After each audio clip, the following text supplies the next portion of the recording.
My name is Harrison Caldwell. I am 70 years old, and I built my life from the ground up right here in Chicago. Until last Tuesday, I thought the worst pain a man could endure was burying his wife. I was wrong. I went to the garage to check on my late wife's pride and joy, a pristine 1967 Ford Mustang Shelby GT 500. It was her life's work. Instead, I found an empty space and a fresh oil drip on the concrete. I called my 38-year-old son, Preston. Over the sound of airport terminal announcements, he casually told me he sold it. "Mom is gone, Dad," he said. "Why are you hoarding a piece of scrap metal? Monica has been severely depressed lately. She needed a trip to Paris to clear her head. Get over it." Mom. I was devastated until my phone rang an hour later. It was Victor Rollins, a local classic car dealer. "Harrison," he said, his voice urgent, "your son just dumped the Shelby here for a quick cash wire. You need to come down. Diana left something hidden inside the door panel. You need to see this. If you have ever felt betrayed by your own flesh and blood, hit the like button. Subscribe to the channel so you don't miss any of my stories. Tell me in the comments where you are watching from and what time it is there right now. It means a lot to know who is listening." It was a Tuesday morning, exactly 6 months since I buried my wife, Diana. 42 years of marriage gone in the blink of an eye to a sudden heart attack. The house felt immense and silent without her. She was the fire in my life, the spark that helped me build Caldwell Cold Chain Logistics from a single rented delivery truck into a 400-fleet empire stretching across the Midwest. But her real passion, her absolute obsession, was out in the garage of our Oak Brook home. A 1967 Ford Mustang Shelby GT 500. Night mist blue with white racing stripes. For 25 years, that car was her sanctuary. She sourced original parts from across the globe, meticulously restoring every inch of it with her own hands. That car wasn't just metal and rubber. It was a piece of her soul. Since she passed, I'd go out to the garage every morning just to smell the oil and leather, just to feel close to her. That Tuesday, I opened the heavy wooden door leading to the garage, a cup of black coffee in my hand. I stopped dead in my tracks. The coffee mug slipped from my fingers, shattering against the concrete. Hot liquid splashed against my boots, but I barely felt it. The garage was empty. The space where the Shelby had sat just the night before was violently vacant. The only evidence it had ever been there was a fresh, dark drip of oil near the center of the bay. I felt a cold panic seize my chest. I rushed to the side door. Locked. I checked the main garage door mechanism. Intact. There were no broken windows, no signs of a break-in, no alarm triggers. The security system hadn't recorded a single breach. Someone had used the master key. Someone who knew the codes. Someone who knew exactly how to bypass the sensors. My mind raced. Only 2 people besides me had the access codes and the physical keys to that garage. My estate manager, who was currently on vacation in Florida, and my son, Preston. Preston is 38 years old. He lives in a modern glass-heavy monstrosity of a house just 3 blocks away, a house I helped him put the down payment on. He has always had a taste for the finer things, a taste vastly accelerated when he married Monica 4 years ago. Monica, who never met a luxury brand she didn't feel entitled to. My hands were shaking as I pulled out my phone and dialed Preston's number. It rang 3 times before he answered. "Hey, Dad, what's up?" His voice was entirely too casual. But what struck me immediately was the background noise. The echoed announcements, the dull roar of a crowd, the distinctive chime of an intercom. He was at O'Hare International Airport. "Preston," I managed to say, my voice tight. "Where are you and where is your mother's car?" There was a brief pause on the line. Not a pause of guilt, but a pause of annoyance, as if I were bothering him with a trivial detail. "I'm at O'Hare, Dad," he said, sighing heavily. "Monica and I are heading to Europe for a few weeks." "I don't care about your vacation." I snapped, the anger finally breaking through the shock. "I asked you where the Shelby is." "Look, Dad, I didn't want to make a big deal out of this." He started adopting that condescending tone he always used when he thought he knew better than everyone else. I sold it. The words hit me like a physical blow. I had to lean against the workbench to keep from falling. You what? I sold it, he repeated louder this time, speaking over a boarding announcement. Mom is gone, Dad. She's been gone for 6 months. Why are you hoarding a piece of scrap metal in the garage? It's just gathering dust and making you miserable every time you look at it. That car, I hissed, was your mother's life's work. It wasn't yours to sell. You stole it, Preston. Stole it, he scoffed. Dad, don't be dramatic. I'm your only heir. It was going to be mine eventually anyway. I just expedited the process. Besides, I needed the liquidity. Liquidity for what? I demanded. Monica has been severely depressed lately, he explained as if this justified everything. You know how hard Mom's passing was on her. I almost laughed bitterly at that. Monica hadn't shed a single genuine tear at Diana's funeral. She had complained about the caterer at the wake. She desperately needed a trip to Paris to clear her head. Preston continued smoothly. A real vacation. First-class 5-star hotels. She needs to recharge. I did it for my wife's mental health, Dad. You should understand that. You always put Mom first. I'm just doing the same for my wife. Get over it. It's just a car. Get over it. The audacity was breathtaking. He had violated my home, stolen his mother's legacy, and was now lecturing me on being a good husband. Listen, they're calling our boarding group, Preston said quickly. We'll be out of touch for a bit. We can talk about this when we get back. Just relax, Dad. Take up golf or something. The line went dead.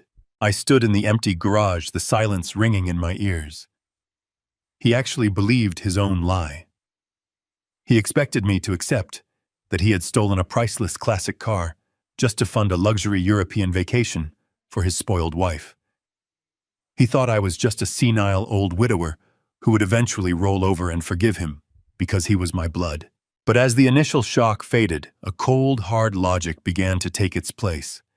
The logic of a man who didn't build a massive logistics company by letting people walk all over him. I walked back into the house and sat at my desk. Something was fundamentally wrong with Preston's story. A lavish first-class trip to Paris, even staying at the absolute finest hotels, might cost $30,000. Maybe $40,000 if Monica went completely wild on the Rue Saint-Honoré. But I knew exactly what that Shelby was worth.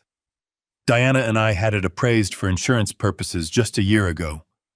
A fully restored, numbers-matching 1967 Shelby GT 500 in that condition was worth a minimum of $350,000 in today's market. Probably more to the right buyer. Where was the missing $310,000? Preston was arrogant, yes. He was entitled. But he wasn't stupid enough to sell a $350,000 asset for a tenth of its value just to buy plane tickets. He was hiding something. The Paris trip was a smokescreen, a plausible lie designed to make me angry about his entitlement rather than suspicious of his actual motives. My gut told me there was a much larger play in motion. I needed to act. I reached for my phone, intent on calling my attorney, Rachel Thorne, to immediately freeze his access to the family trust and begin the process of cutting him entirely out of my will. If he wanted to play games with his mother's legacy, I would make sure he never saw another dime of mine. My finger hovered over Rachel's contact name when the phone buzzed in my hand. An incoming call. The caller ID showed Victor Rollins. Victor was the owner of the largest and most prestigious classic car dealership in the Chicago area. He was an old associate of Diana's. They had spent years trading parts, arguing over restoration techniques and talking shop. Victor was a rough man, an old-school gearhead, who didn't suffer fools, but he respected Diana more than anyone else in the business. I answered the call immediately. Victor, Harrison. His voice was hushed, tightly wound with an urgency I'd never heard from him before. I'm sorry to call you so early, but we have a major situation here. I know, I said flatly. My son stole the Shelby. I'm assuming he brought it to you. Yeah, he did. Victor replied, his tone grim. He drove it into my lot about 2 hours ago. Demanded a quick cash wire transfer. Said you were downsizing and he was handling the estate. The kid was sweating bullets, Harrison. Rushing me like he had a gun to his head. Did you pay him? I asked, my grip tightening on the phone. I initiated the wire to get him out of here, Victor said smoothly. But I put a 24-hour internal hold on the funds. I know how much Diana loved that machine. I knew she'd never let that arrogant prick sell it, let alone to fund some European joyride. I felt a surge of gratitude for the man's sharp instincts. Thank you, Victor. I'll have my lawyer issue a stolen asset dispute immediately. Harrison, wait. Victor interrupted, his voice dropping to a near whisper. That's not why I'm calling. Forget the wire transfer for a minute. What is it? When he dropped the car off, I had my guys do a standard intake inspection, Victor explained. Diana was always meticulous, but I noticed the passenger side interior door panel was slightly misaligned, just a fraction of an inch off. I frowned. Diana was a perfectionist. She would never have left a panel misaligned. I popped the panel off to reseat the clips. Victor continued, his voice heavy. Harrison, your son didn't just dump a car here. Diana left something hidden inside the door cavity. The air in my study seemed to grow very still. What did she leave? I don't know what it is entirely, Victor said carefully. But it's addressed to you. You need to get down to my warehouse right now, Harrison. You need to see this with your own eyes. I lowered the phone from my ear, staring at the darkened screen. The call had ended, but Preston's voice still echoed in the quiet of my study. Get over it. He had said those words to me. My own flesh and blood had violated the sanctity of my home, stolen the history his mother devoted her life to preserving, and brushed it off as if he had merely borrowed a lawnmower. My jaw clenched so hard my teeth ached. He thought he had me figured out. He looked at me and saw a tired, grieving 70-year-old widower who would accept his disrespect to keep the peace. He wrongly assumed my absolute silence over the past 6 months was a sign of weakness, a symptom of a broken man waiting for the end. He had no idea who he was dealing with. I did not build Caldwell cold chain logistics by turning the other cheek. When I started with a rusted delivery truck, competitors tried to run me off the road. I crushed them. I built a fleet of 400 refrigerated trucks moving millions across the Midwest by seeing through lies and striking back twice as hard. My grief had made me quiet, but it had not made me blind. I stood in the center of my home office and began to do what I do best. I stood there and analyzed the numbers.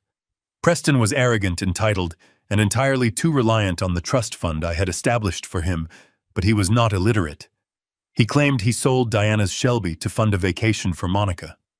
It was a plausible lie designed to make me angry about his entitlement, rather than suspicious of his actual motives. He desperately wanted me fuming over a luxury vacation, so I would not look any deeper into his current financial situation. My gut twisted with a sharp, familiar instinct. The same instinct that had saved my company from hostile takeovers and corrupt vendors decades ago. Preston was making a desperate move.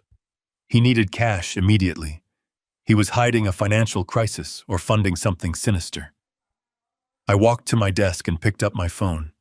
I scrolled to the contact name for Rachel Thorne, my ruthless corporate attorney. I was going to instruct her to freeze his access to the family trust, strip him of his remaining shares in my company, and prepare the paperwork to write him out of my will entirely. If my son wanted to play games with his mother's legacy, I was going to ensure he never touched another dime of mine for the rest of his life. I pressed my thumb over her name. Before the screen could register my touch, the phone vibrated violently in my palm. An incoming call replaced Rachel's contact card. The caller identification displayed the name Victor Rollins. I did not utter another word to Victor on the phone. I ended the call, placed the device in my jacket pocket, and walked out of my study. I bypassed the main house entirely and went straight out the front doors to my daily driver, parked in the circular driveway. I did not call the local authorities to report a theft. I did not call Preston back to scream at him or demand explanations. When you have spent 4 decades building a massive corporate logistics empire from absolutely nothing, you learn very quickly that you do not announce your counterattacks with blaring sirens and flashing lights. You move in absolute terrifying silence. The drive to Victor Rollins and his classic car warehouse took exactly 35 minutes, but my mind covered entire decades during that span. I thought about my son, a man who had grown so incredibly comfortable resting on the velvet cushions of the immense wealth I provided that he fundamentally mistook my paternal generosity for profound stupidity. And then I thought about Diana. Diana was not merely a wife who enjoyed restoring vintage American muscle cars in her spare time. She was the sharpest, most ruthlessly analytical woman I had ever known. While I was out securing cold chain supply contracts and managing heavy truck fleets across the Midwest, she was the one sitting in the corporate headquarters auditing the ledgers. She served as the chief financial officer of Caldwell Cold Chain Logistics for 30 solid years. She had a mind that operated like a steel trap and an intuition for human deception that bordered on the supernatural. She possessed an uncanny ability to spot an embezzler or a corporate fraud from a dozen miles away. If a woman with her brilliant calculating mind had taken the time to hide something deep inside the structural framework of her most prized worldly possession, it was absolutely not a sentimental keepsake or a fond farewell note. It was a weapon. It was an insurance policy.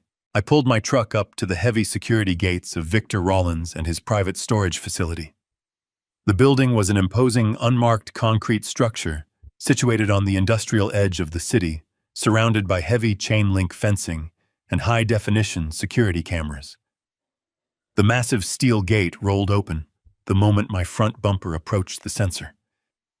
Victor was already waiting for me just inside the cavernous main receiving bay. He stood silently next to the pristine 1967 Shelby GT 500. Under the harsh, bright fluorescent lights of the warehouse, the deep night mist blue paint seemed to absorb all the energy in the room. Victor did not offer a polite greeting. He did not extend his hand for a friendly shake. His face was grim and completely businesslike. He simply tilted his head and gestured toward the passenger side of the vehicle. I walked over to the car, my heavy boots echoing sharply against the polished concrete floor. The interior leather panel of the passenger door had been expertly detached and laid carefully on a soft microfiber cloth over a nearby rolling workbench. The inner mechanical workings of the door were fully exposed, revealing a complex array of window regulators, metal framing, and sound-dampening material. Right there, buried deep inside the dark steel cavity of the door, nestled securely behind a thick layer of acoustic soundproofing foam, was a rectangular void where something had been glued. Victor reached into the breast pocket of his work jacket and produced a heavy-duty fireproof Ziploc document bag. The edges of the bag were lined with industrial waterproof tape. He held it out, and I took it from his hands. The plastic material was thick, textured, and surprisingly heavy. I could see the contents clearly through the translucent exterior. There was a standard black USB flash drive and a neatly folded piece of heavy stock parchment paper. It was Diana's preferred writing stationery.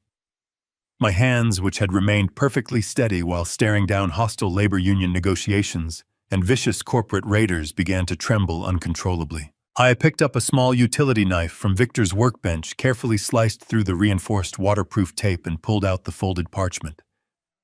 I recognized her elegant, sharp, cursive handwriting immediately.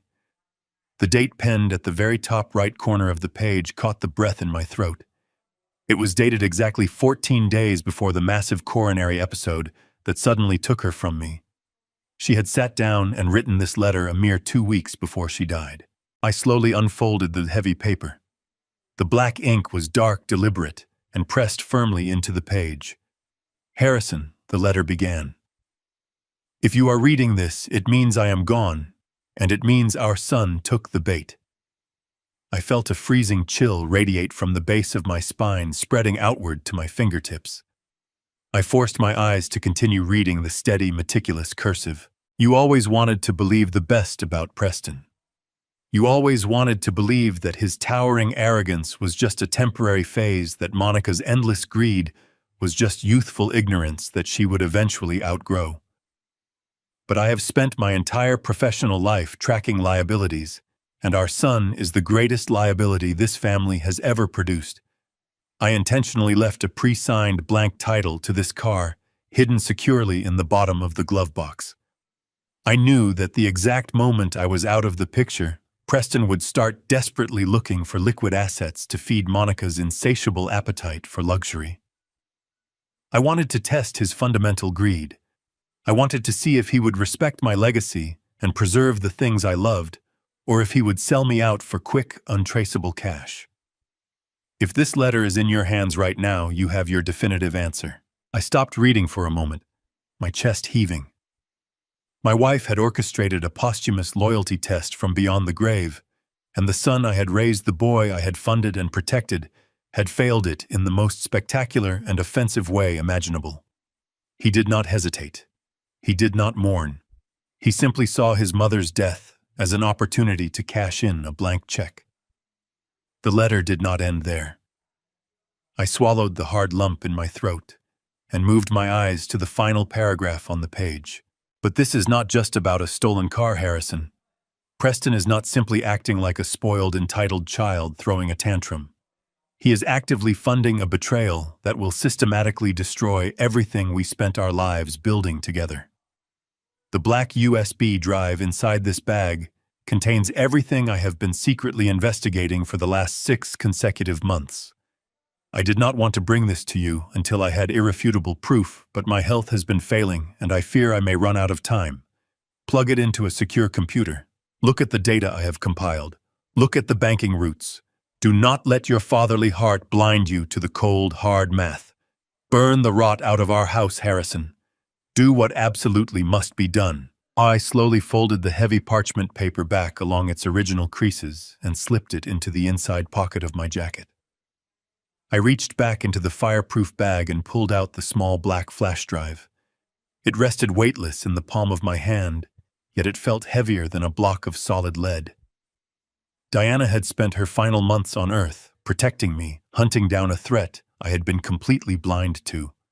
She had used her brilliant analytical mind to uncover a conspiracy happening right under my nose, orchestrated by my own flesh and blood. I looked up at Victor. His expression remained entirely stoic, but I could see the quiet understanding in his eyes. He knew Diana well enough to know that whatever was on that drive was going to cause an earthquake. Victor, I said, my voice eerily calm, stripped of all the shock and grief that had consumed me just an hour prior. I need to use the secure computer in your back office immediately. Victor nodded once, turned on his heel, and gestured for me to follow him down the long, dimly lit corridor of the warehouse. I gripped the flash drive so tightly, the plastic casing dug sharply into my skin. Preston thought he was playing a clever game. He thought he had outsmarted a clueless old man. But he had fundamentally forgotten who his mother was, and he was about to painfully discover exactly who his father was. I followed Victor through the heavy steel doors and into his private back office. The room was sparsely decorated, smelling faintly of rich motor oil and stale, dark roast coffee. Victor bypassed his main desktop computer and pulled a heavy reinforced metallic laptop from a locked steel drawer. He set it squarely on the desk and opened the lid. The screen flickered to life, casting a harsh, pale blue glow across the darkened room. Victor nodded to the leather chair, silently offering me the seat. I sat down, my joints aching with a sudden, profound exhaustion. I took a deep, steadying breath and pushed the small black flash drive into the side port of the machine. A security prompt immediately flashed on the high-definition screen. Diana never left anything unprotected. During her 30 years as my chief financial officer, she had designed the complex encryption protocols that safeguarded our entire logistics network. I typed in the long alphanumeric sequence we had always used for top-tier corporate emergencies. The progress bar loaded, and a single master folder appeared on the blank desktop. It was simply titled with our son's name. I double-clicked the folder. Inside was a meticulously organized digital archive. Diana had spent 6 grueling months building a flawless, airtight financial case. There were dozens of subfolders labeled with offshore bank names, transfer dates, and corporate locations. I opened the very first folder, which was clearly marked as travel itineraries. Preston had boldly told me he needed the money to take Monica to Paris. He claimed she was suffering from severe depression and desperately needed a luxurious European escape. I opened the first document in the queue. It was a receipt for 2 first-class round-trip tickets to Charles de Gaulle Airport in Paris, along with a booking confirmation for a 2-week stay at an exclusive boutique hotel near the Louvre Museum. For a fraction of a second, a wave of terrible confusion washed over me. Had he actually been telling the truth? Then I opened the very next document in the sequence. It was a formal cancellation confirmation. The Paris flights and the luxury hotel reservations were fully refundable. They had been booked on a Tuesday morning and completely canceled 48 hours later. The entire European vacation was a phantom. It was a calculated, incredibly cheap decoy designed to give me a highly emotional, frustrating excuse for his sudden, desperate need for fast cash. He knew I would be furious about him wasting money on a frivolous trip, but he also knew I would eventually dismiss it as typical spoiled behavior. It was the absolute perfect smokescreen to hide his real movements. I clicked into the next file, which contained the actual unmodified travel manifest. Preston and Monica were not flying to France. They had booked 2 seats on a private charter flight, departing out of a smaller regional Illinois airfield. Their final destination was Georgetown, the capital city of the Cayman Islands. The Cayman Islands are not exactly known for their holistic mental health retreats. They are, however, globally recognized as one of the premier tax havens and offshore corporate banking capitals of the world. A cold, incredibly heavy realization began to settle deep in my stomach. The missing $310,000 from the Shelby sale was not meant for shopping sprees or fine dining. My son was moving raw capital offshore. I backed out of the travel folder and opened the next major directory, which was labeled Corporate Acquisitions. The screen instantly filled with hundreds of pages of scanned legal documents, offshore banking requirements, and intercepted corporate email chains. I leaned much closer to the monitor, my eyes scanning the dense legal jargon. Diana had meticulously tracked a series of digital communications between Preston and an offshore holding firm based heavily in Georgetown. The firm specialized in anonymous, highly aggressive corporate buyouts. Preston was using them as a legal shield to establish a completely untraceable shell company. I scrolled down to find the specific target of the acquisition. The name printed in bold black letters made my heart completely stop beating. The target was Vanguard Refrigerated Transport. Vanguard was my single largest and most vicious competitor in the entire Midwest. For the past decade, Caldwell Cold Chain Logistics and Vanguard had fought bitterly over every major supply chain contract in the region. We controlled the massive grocery supermarket chains. They controlled the highly lucrative pharmaceutical distribution routes. We were currently in the absolute middle of a massive multi-million-dollar bidding war for a regional agricultural contract that would secure our operational dominance for the next 20 years. I continued reading the files, the pieces of the puzzle snapping together with horrifying clarity. Preston was not just a greedy son looking for a quick, unearned payout. He was orchestrating a hostile offshore buyout of my biggest rival. But Vanguard was a severely struggling company. They needed a massive influx of capital to restructure their debts and stay competitive against my trucks. The offshore holding firm required a substantial, completely untraceable earnest money deposit to initiate the blind acquisition process and lock in the purchasing rights. I opened the final financial attachment in the folder. It was the formal escrow demand from the Cayman holding firm. The required initial cash deposit to trigger the Vanguard buyout was exactly $350,000. The exact market value of Diana's fully restored Shelby GT 500. I sat back in the heavy leather chair, the cool glow of the laptop screen, illuminating the sudden, profound darkness of my new reality. The sheer scale of the betrayal was absolutely breathtaking. Preston was not just stealing a classic car.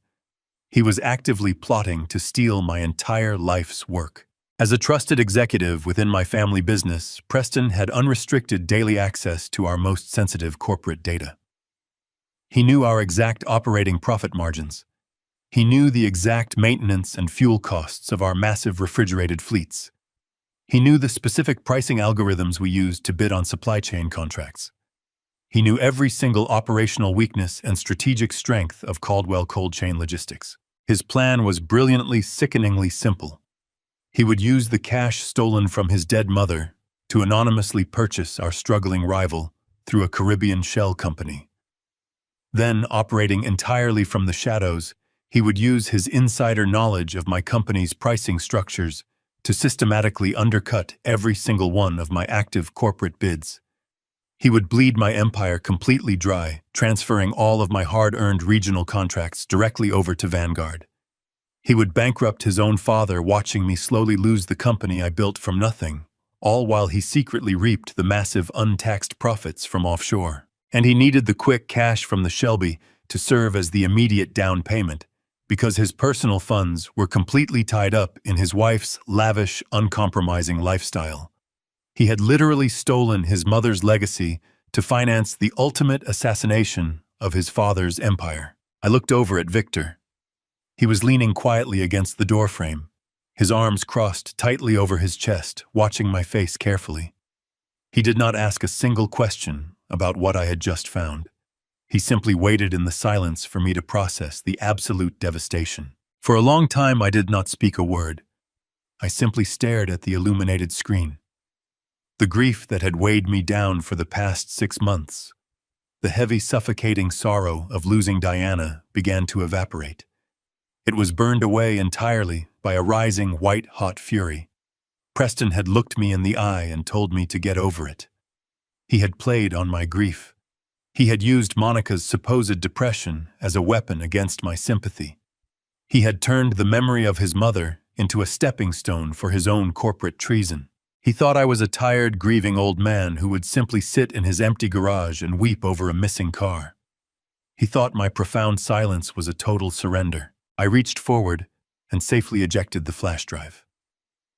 I pulled it from the port and closed the heavy laptop with a quiet, definitive snap. I slipped the drive securely into my jacket pocket, right next to Diana's final handwritten letter. My wife had spent her last days on Earth arming me for a brutal war I did not even know I was fighting. She had handed me the exact weapon I needed to defend the empire we had built together. Preston wanted a corporate war. He wanted to play the role of a ruthless offshore raider. He was about to learn that the man who built Caldwell Cold Chain Logistics did not get to the absolute top of the industry by showing mercy to thieves. I stood up from the desk, my posture perfectly straight, my mind entirely clear. The mourning husband was gone. The wartime chief executive had finally returned. I thanked Victor for his absolute discretion and walked out of the warehouse. The drive back was a blur, but my mind was operating with a terrifying focus. I went straight to my home office, locked the doors, and closed the blinds. I sat at my personal desktop, a machine isolated from the main servers, and plugged Diana's flash drive into the port. I needed to understand the corporate treason. I opened the master directory and bypassed the financial ledgers. There was a secondary folder labeled Internal Communications. I double-clicked it. Hundreds of forwarded email chains and scanned server logs populated the screen. Diana had mirrored a hidden network drive. I began reading the top email thread. It was a tactical breakdown of Caldwell Cold Chain Logistics supply routes and vulnerable client contracts. The sender address was not Preston. The sender used a scrambled email service, but the author's voice, the specific corporate phrasing, and the precise logistical terminology were entirely too familiar. I scrolled down to the bottom of the chain where Diana had attached an IP address trace. She had tracked the anonymous email account directly to a specific terminal inside my own corporate headquarters. Terminal 4. My breath hitched in my throat. That terminal belonged to Bradley. Bradley was my vice president of operations. I personally hired him 6 years ago, plucking him from a failing firm, because I saw a hungry, driven executive who reminded me of my younger self. I mentored him, paid him an exorbitant salary, and trusted him with the keys to my empire. And here he was actively engineering the destruction of my life's work. As I read through the emails between Bradley and the offshore holding company, the true architecture of the hostile takeover became sickeningly clear. Preston was not the mastermind. My son, despite his expensive business degree and his towering arrogance, simply did not possess the intellectual capacity to orchestrate a shadow acquisition of a major competitor. Preston was nothing more than a useful idiot. He was the necessary bloodline connection required to access the massive amounts of untraceable capital needed to fund the initial escrow deposit. Bradley was feeding Preston the narrative that they were going to team up, buy Vanguard in secret, and rule the logistics market together. Bradley provided the blueprints, and Preston provided the stolen cash. But the deeper I dug into the communication files, the darker the conspiracy became.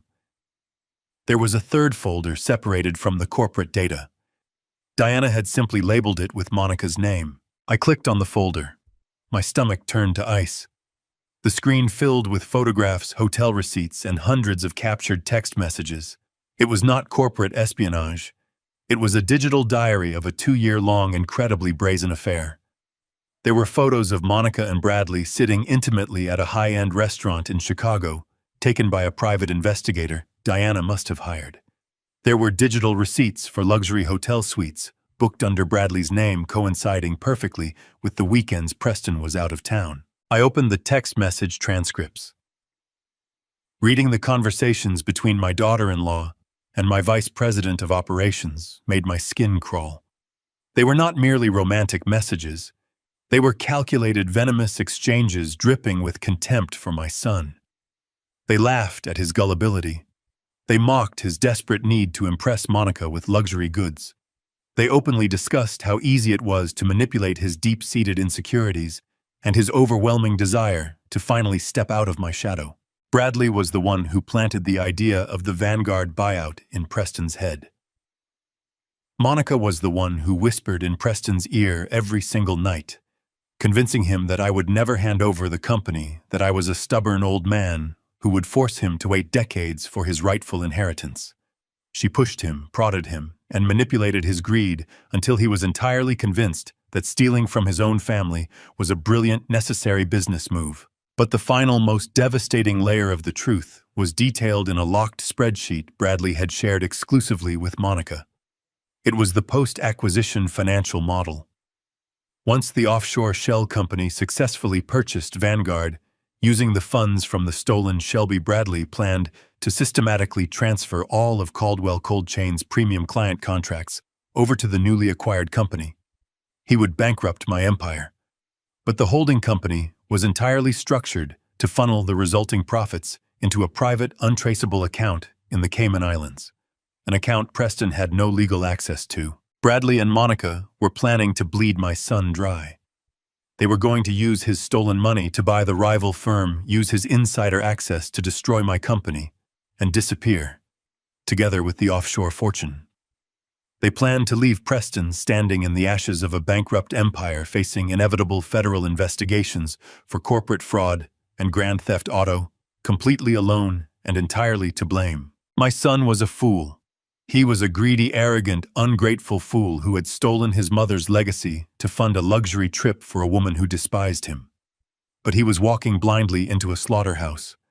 He was so blinded by his own ego and his wife's toxic manipulations that he could not see the blade resting against his neck. I leaned back in my chair, rubbing my temples. The weight of the betrayal was staggering. A wife plotting against her husband. An executive plotting against his mentor. A son betraying his father. All of it swirling around the missing $350,000. Diana had watched the vipers circling our family, spending her final months gathering the venom they left behind, storing it safely away so I could eventually formulate an antidote. I had every single piece of the puzzle.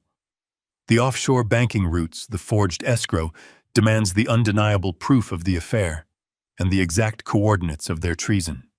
They believed the Paris decoy had worked, that I was fuming over a vacation, while they quietly executed their master plan in the Caribbean. I closed the folders one by one. I pulled the flash drive from the machine and held it in the palm of my hand.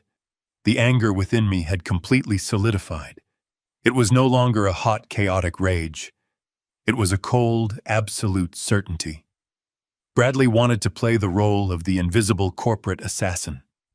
Monica wanted to play the role of the wealthy, untouchable widow running off with her lover. And Preston thought he could buy his wife's loyalty by selling out his family. I reached slowly for my heavy desk phone. The time for silent investigation was over. It was time to build a cage so incredibly tight that not a single one of them would ever find a way out. I was going to let them think their grand plan was working perfectly. I was going to let them walk right to the edge of their offshore victory. And then, with a single devastating movement, I was going to pull the earth right out from under their very feet. My hand hovered above the receiver of my desk phone, prepared to initiate the corporate lockdown, when the sudden chime of my cell phone broke the absolute silence of my study. I withdrew my hand and pulled out the smartphone. The screen displayed a new text message notification. The sender was Preston. Knowing the profound depths of his financial treason and his sickening complicity in his wife's affair, simply seeing his name on a screen filled me with a cold, hollow disgust. I swiped the screen to open the message. It was an image file followed by a short line of text. I tapped the image to download it, waiting for the file to render. The photograph filled my screen. It was a brightly lit selfie taken inside a private first-class airline suite. Preston and Monica were seated close together, glowing with the arrogant radiance of people who believed they had just pulled off the heist of the century. Preston was wearing a tailored blazer, holding a crystal flute of expensive champagne toward the camera in a mock toast. Beside him, Monica was leaning against his shoulder, flashing a pearly white smile she exclusively reserved for moments of profound deception. She was wearing oversized sunglasses pushed up onto her head and a delicate silk scarf draped around her neck. They looked like an affluent couple embarking on a romantic holiday. Beneath the photograph, Preston typed a caption that read, "Sorry about the car, Dad. We will make it up to you when we get back from France. Love you." I sat rigidly in my chair, reading those short sentences over and over. Sorry about the car. He had reduced the theft of a $350,000 heirloom, his mother's final masterpiece, to a casual inconvenience. We will make it up to you when we get back from France. Another layer of the smokescreen designed by Bradley and executed by my foolish son. And finally, you. That was the most offensive part. The casual deployment of a sacred family bond to pacify a man he was actively plotting to bankrupt and destroy. I stared at their smiling faces. They genuinely thought they had won. They sat in those seats drinking imported champagne paid for by the blood and sweat of my late wife, thoroughly convinced their intricate plan was flawlessly executing. Preston thought he was outmaneuvering his clueless father. Monica thought she was manipulating her husband into funding a permanent escape with her lover. They were celebrating a victory they had not yet earned, secure in the delusion that I was sitting at home nursing a grudge over a canceled vacation rather than dismantling their criminal enterprise. I brought my thumb to the screen and began to pinch and zoom, analyzing the photograph with the exact same meticulous scrutiny I applied to massive corporate merger contracts. I looked at the lighting. I looked at the curve of the airplane windows. I looked at the reflection in Monica's sunglasses. And then I saw it. The fatal flaw in their perfect visual lie. In the upper left corner of the photograph, slightly blurred but discernible in the background, behind Monica's styled hair, a flight attendant was moving down the narrow aisle of the cabin. The attendant was wearing a distinctive tropical uniform that belonged to an exclusive private charter airline I knew quite well. More importantly, the attendant was holding a silver service tray at shoulder height. Resting flat on top of the tray, angled perfectly toward the camera, was a glossy travel magazine. I zoomed in closer, pushing the image resolution to its absolute maximum limit. The bold text on the cover of the magazine leaped off the screen. It read, "Discover the Cayman Islands, your ultimate Caribbean escape." I let out a low, humorless laugh that echoed in the empty study. The sheer hubris of it all. They were so incredibly eager to gloat, so desperate to solidify their fake alibi with a triumphant photograph, that they had failed to check their surroundings. They had literally sent me photographic confirmation of their true flight path. The travel magazine was the final piece of physical evidence that verified everything Diana had uncovered on her flash drive. They were not flying across the Atlantic to Paris. They were heading straight south into the Caribbean banking haven to finalize the hostile Vanguard acquisition. I lowered the phone and placed it gently on the mahogany surface of my desk. The pieces of the board were now set. I knew exactly where they were going. I knew exactly what they intended to do once they landed. I knew the identities of every traitor involved in the corporate coup. Most men in my position would have reacted with immediate explosive rage. They would have called the police, dispatched lawyers to the airport, or bombarded the sun with furious phone calls demanding surrender. But I did not build my company by throwing temper tantrums. When you are preparing to annihilate an enemy who believes they are smarter than you, the worst thing you can do is alert them to the fact that you are holding a loaded weapon. If I confronted Preston now, he would panic. He would call Bradley, and they would immediately scramble to cover their digital tracks, hide the stolen funds, and deny everything. They would drag my company into a messy legal battle that could damage our regional reputation and spook our clients. No. I needed them to feel completely safe. I needed them to land in the Cayman Islands, walk into that offshore bank, and firmly commit themselves to the fraudulent transaction. I needed them to push all their stolen chips into the center of the table before I flipped it over. I picked my phone back up. I needed to send a response. It had to be the perfect reply. It could not be too angry, because Preston would suspect I was digging deeper. It could not be too forgiving, because that would seem highly uncharacteristic of a man whose prized vehicle had just been stolen. It needed to be the exact kind of dismissive, passive-aggressive response a tired, defeated father would send to a spoiled son. I opened the digital keyboard. I did not type a single word. I did not demand apologies or issue empty threats. Instead, I opened the emoji menu. I selected the simple yellow thumbs-up icon. A single thumbs up. A universal symbol of reluctant, dismissive acknowledgement. It was the digital equivalent of an exhausted sigh. It communicated exactly what Preston wanted to hear. That I was irritated, that I was done arguing for the day, and that I was completely oblivious to the massive corporate conspiracy unfolding behind the photograph. I pressed send. I watched the text bubble appear on the screen. In that quiet moment, the dynamic of our relationship fundamentally shifted. The father who had funded his son officially ceased to exist. I was no longer a parent. I was a chief executive officer neutralizing a critical threat. I placed the phone face down. The silent war had begun. I drafted unyielding protocols to dismantle their future. I picked up my phone and dialed the number for Rachel Thorne. Rachel was the apex predator of the Chicago legal district. For 15 years, she served as primary counsel for Caldwell Cold Chain Logistics, defending my empire from hostile competitors and opportunistic lawsuits. She possessed a mind as sharp as a diamond blade. She never asked unnecessary questions or hesitated when given a direct command. The line rang exactly twice before she answered. Her voice was crisp, professional, and alert. "Harrison," she said smoothly, "I assume this is not a social call." I kept my voice devoid of emotion. The grief was gone, replaced by cold, calculated precision. "Rachel," I said flatly, "I need you to initiate a total operational lockdown tonight." I heard her shift in her chair.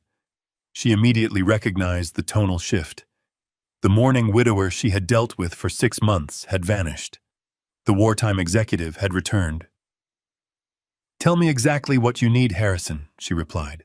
I leaned back, staring at the darkened window.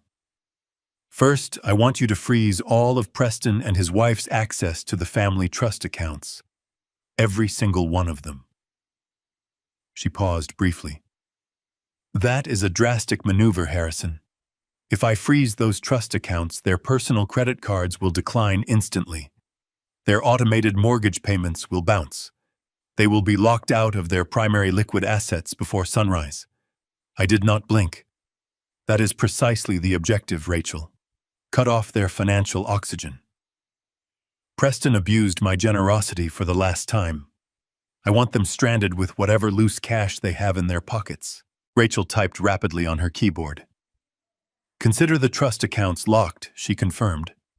What is the next step? My voice dropped, settling into a grim cadence. Step 2 involves Caldwell Cold Chain Logistics directly. You are to immediately revoke all of Preston's corporate signatory powers. Strip his executive security clearances across the company network. Cancel his issued credit lines, revoke his access badges, and lock him out of the primary servers. He is no longer authorized to sign agreements, negotiate contracts, or access internal ledgers. I want him excommunicated from the operational infrastructure of my company. Rachel stopped typing. The silence on the line was thick with unspoken realization. Stripping an executive of signatory powers without a board meeting was an aggressive maneuver. Harrison, she said carefully, revoking his privileges so suddenly will send a massive shockwave through the entire Human Resources Department. It will raise immediate questions among the board of directors. Let them ask their questions, I replied sharply. I built this entire company from a single rusted delivery truck. I own the absolute majority of the voting shares.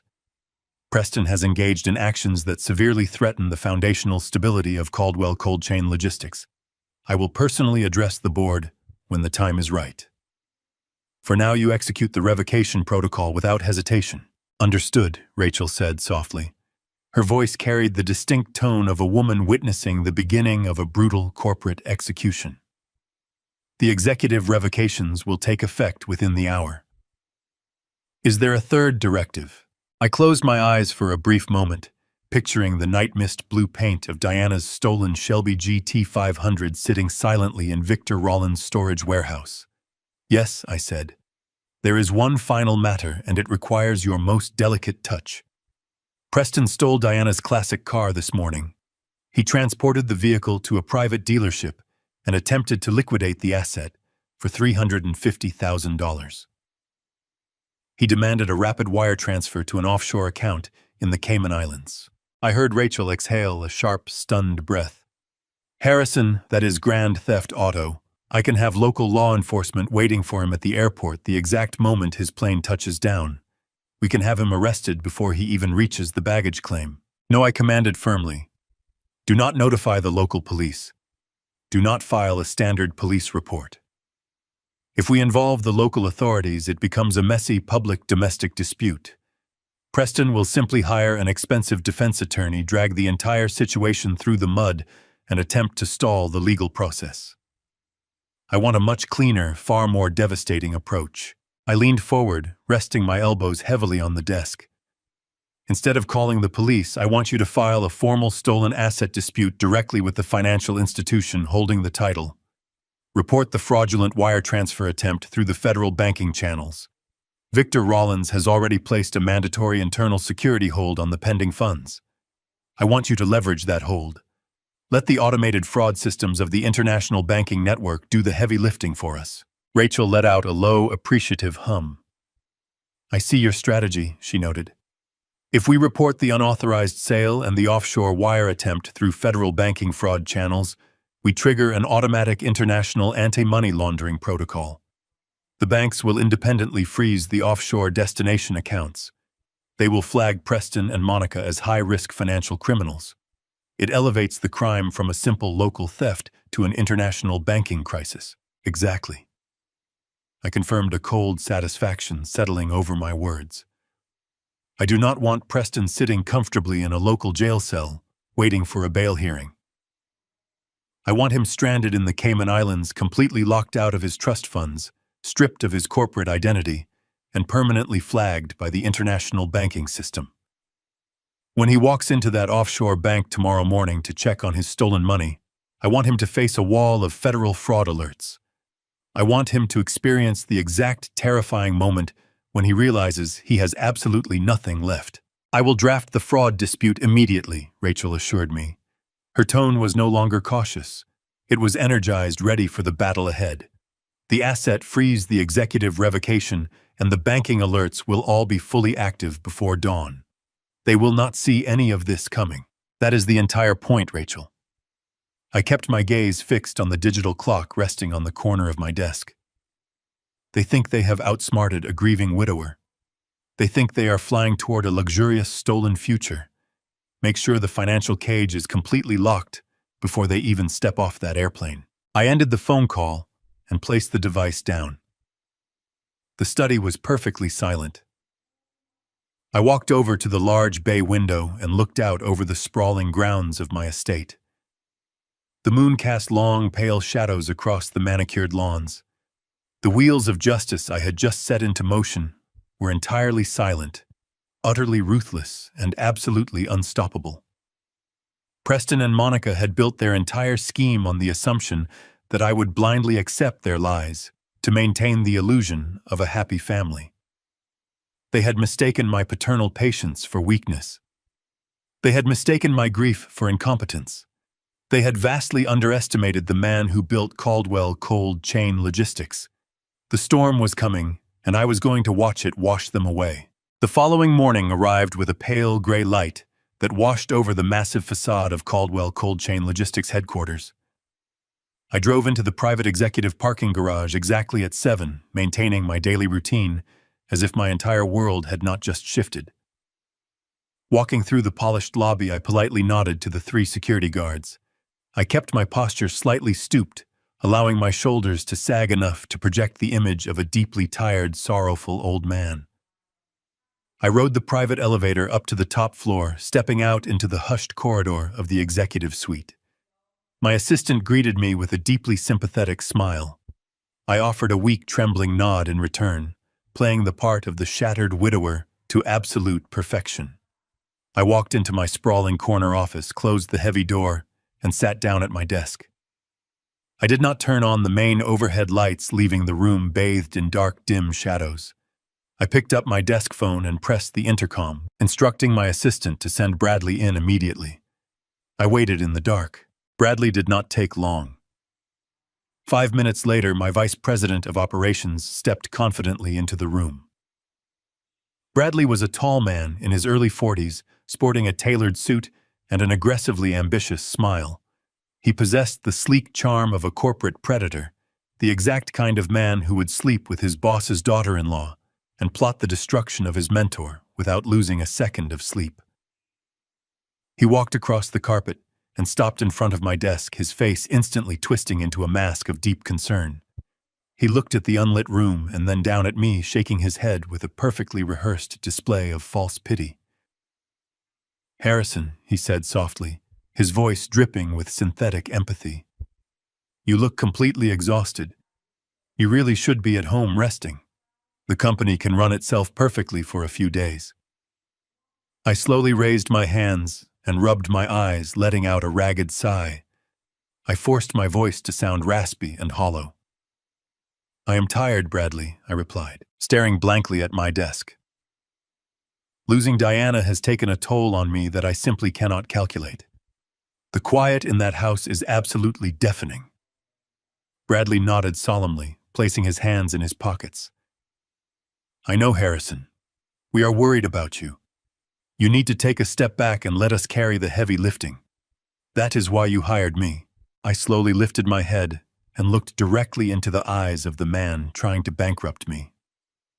"That is exactly what I wanted to talk to you about," I said, my voice barely above a whisper. "I have spent the night thinking about the future of Caldwell Cold Chain Logistics. I have spent decades fighting for every single contract, but the fight has completely drained me. I look at the logistical maps now and I feel empty. I need to step away, Bradley. I need to retreat to my estate and figure out how to live without my wife."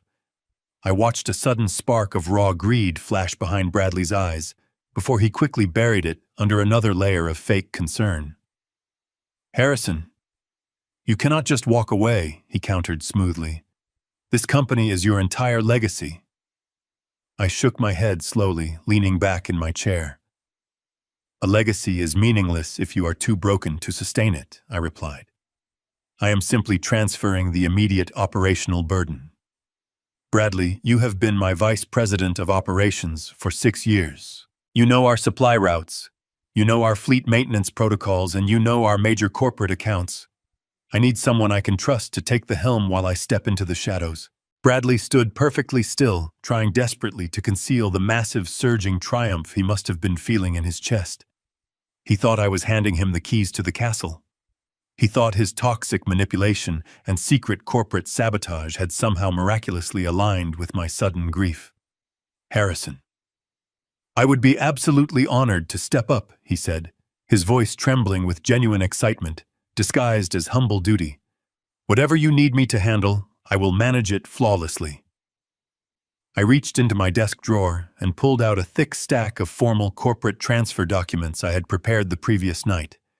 I placed them squarely in the center of the desk and tapped the top page with my index finger. I am officially promoting you to the position of Acting Chief Executive Officer for the Midwestern Regional Division, I announced. But more importantly, I am granting you full, unrestricted legal authority over the Vanguard acquisition accounts. Bradley stared at the documents, his breath catching slightly. He had been secretly plotting to use Preston's stolen money to fund an offshore buyout of Vanguard, completely unaware that I knew every single detail of his treason. Now I was legally handing him the exact accounts he was trying to sabotage. I want you to oversee the entire Vanguard merger. I continued, my tone completely monotone. I am authorizing you to manage the earnest money deposits, coordinate the financial restructuring, and sign the finalized acquisition ledgers on behalf of this company. You will have total legal autonomy over the corporate merger accounts. I trust you to do what is best for the future of this logistics network. Bradley slowly reached out and picked up the stack of documents, his fingers gripping the heavy paper tightly. He was looking at the exact legal authorization he needed to quietly siphon our contracts into his offshore shell company. He genuinely believed he had just been handed a license to steal millions of dollars without any oversight whatsoever. The documents were a carefully constructed federal trap. By accepting legal autonomy over the Vanguard merger accounts, Bradley officially tied his name and signature to every single fraudulent transaction he was about to commit. I was building an airtight federal corporate fraud case against him, and he was eagerly signing his confession. Harrison, I will not let you down, Bradley promised, clutching the documents. I will handle Vanguard with utmost discretion. You have my word.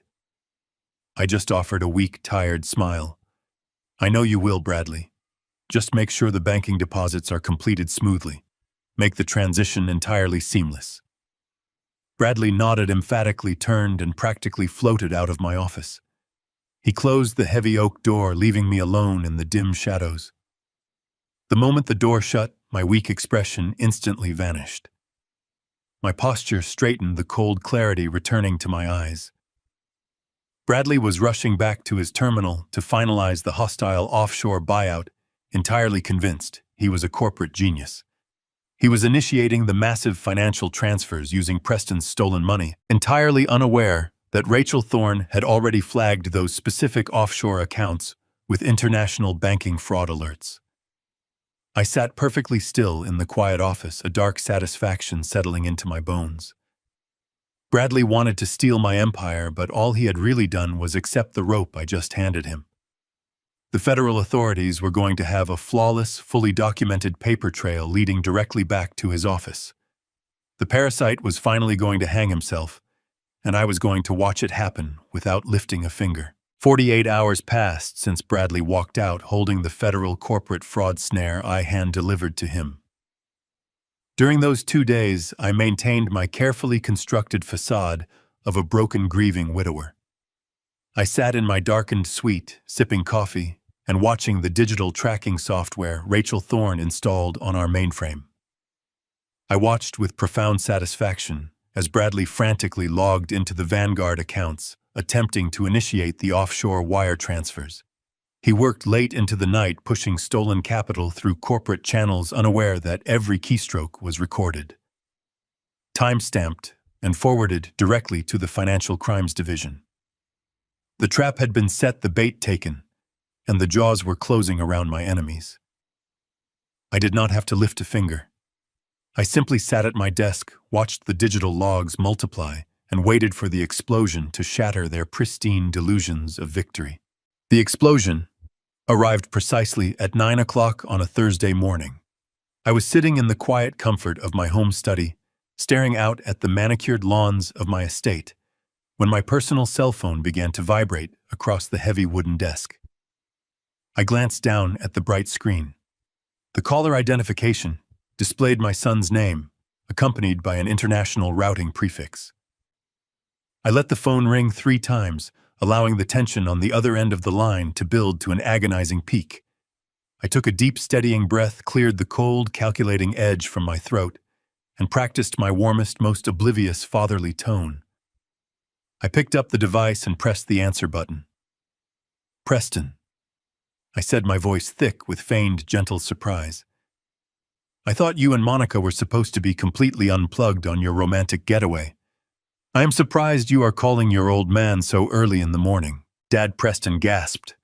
His voice was frantic, pitched high with a raw, undeniable panic.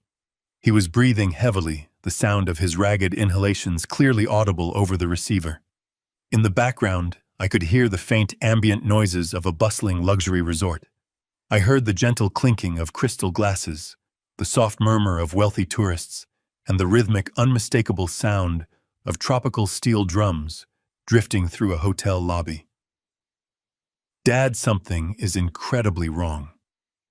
I am standing at the front concierge desk right now, and everything is completely locked. My corporate credit card just declined for the 3rd time. I tried to use my personal platinum card, and the system rejected it instantly. I logged into my mobile banking application, and my main trust accounts are showing a balance of absolutely 0. Every single account is frozen, Dad. The bank is refusing to authorize any transactions. I cannot even buy a cup of coffee." I listened to the sheer terror vibrating in my son's voice, feeling a deep, chilling wave of satisfaction wash over my chest. The financial guillotine Rachel Thorne had engineered had dropped perfectly. Preston was currently standing in the lavish lobby of a 5-star resort in the Cayman Islands, surrounded by unimaginable wealth, completely and utterly destitute. He was a corporate raider without a single penny to his name. I pushed the grim smile from my face and injected a heavy dose of grandfatherly concern into my response. "Oh, son," I said, clicking my tongue in exaggerated sympathy. "That sounds incredibly frustrating, but you really should not be panicking over a simple banking glitch. You know how overly aggressive those automated fraud prevention algorithms can be these days.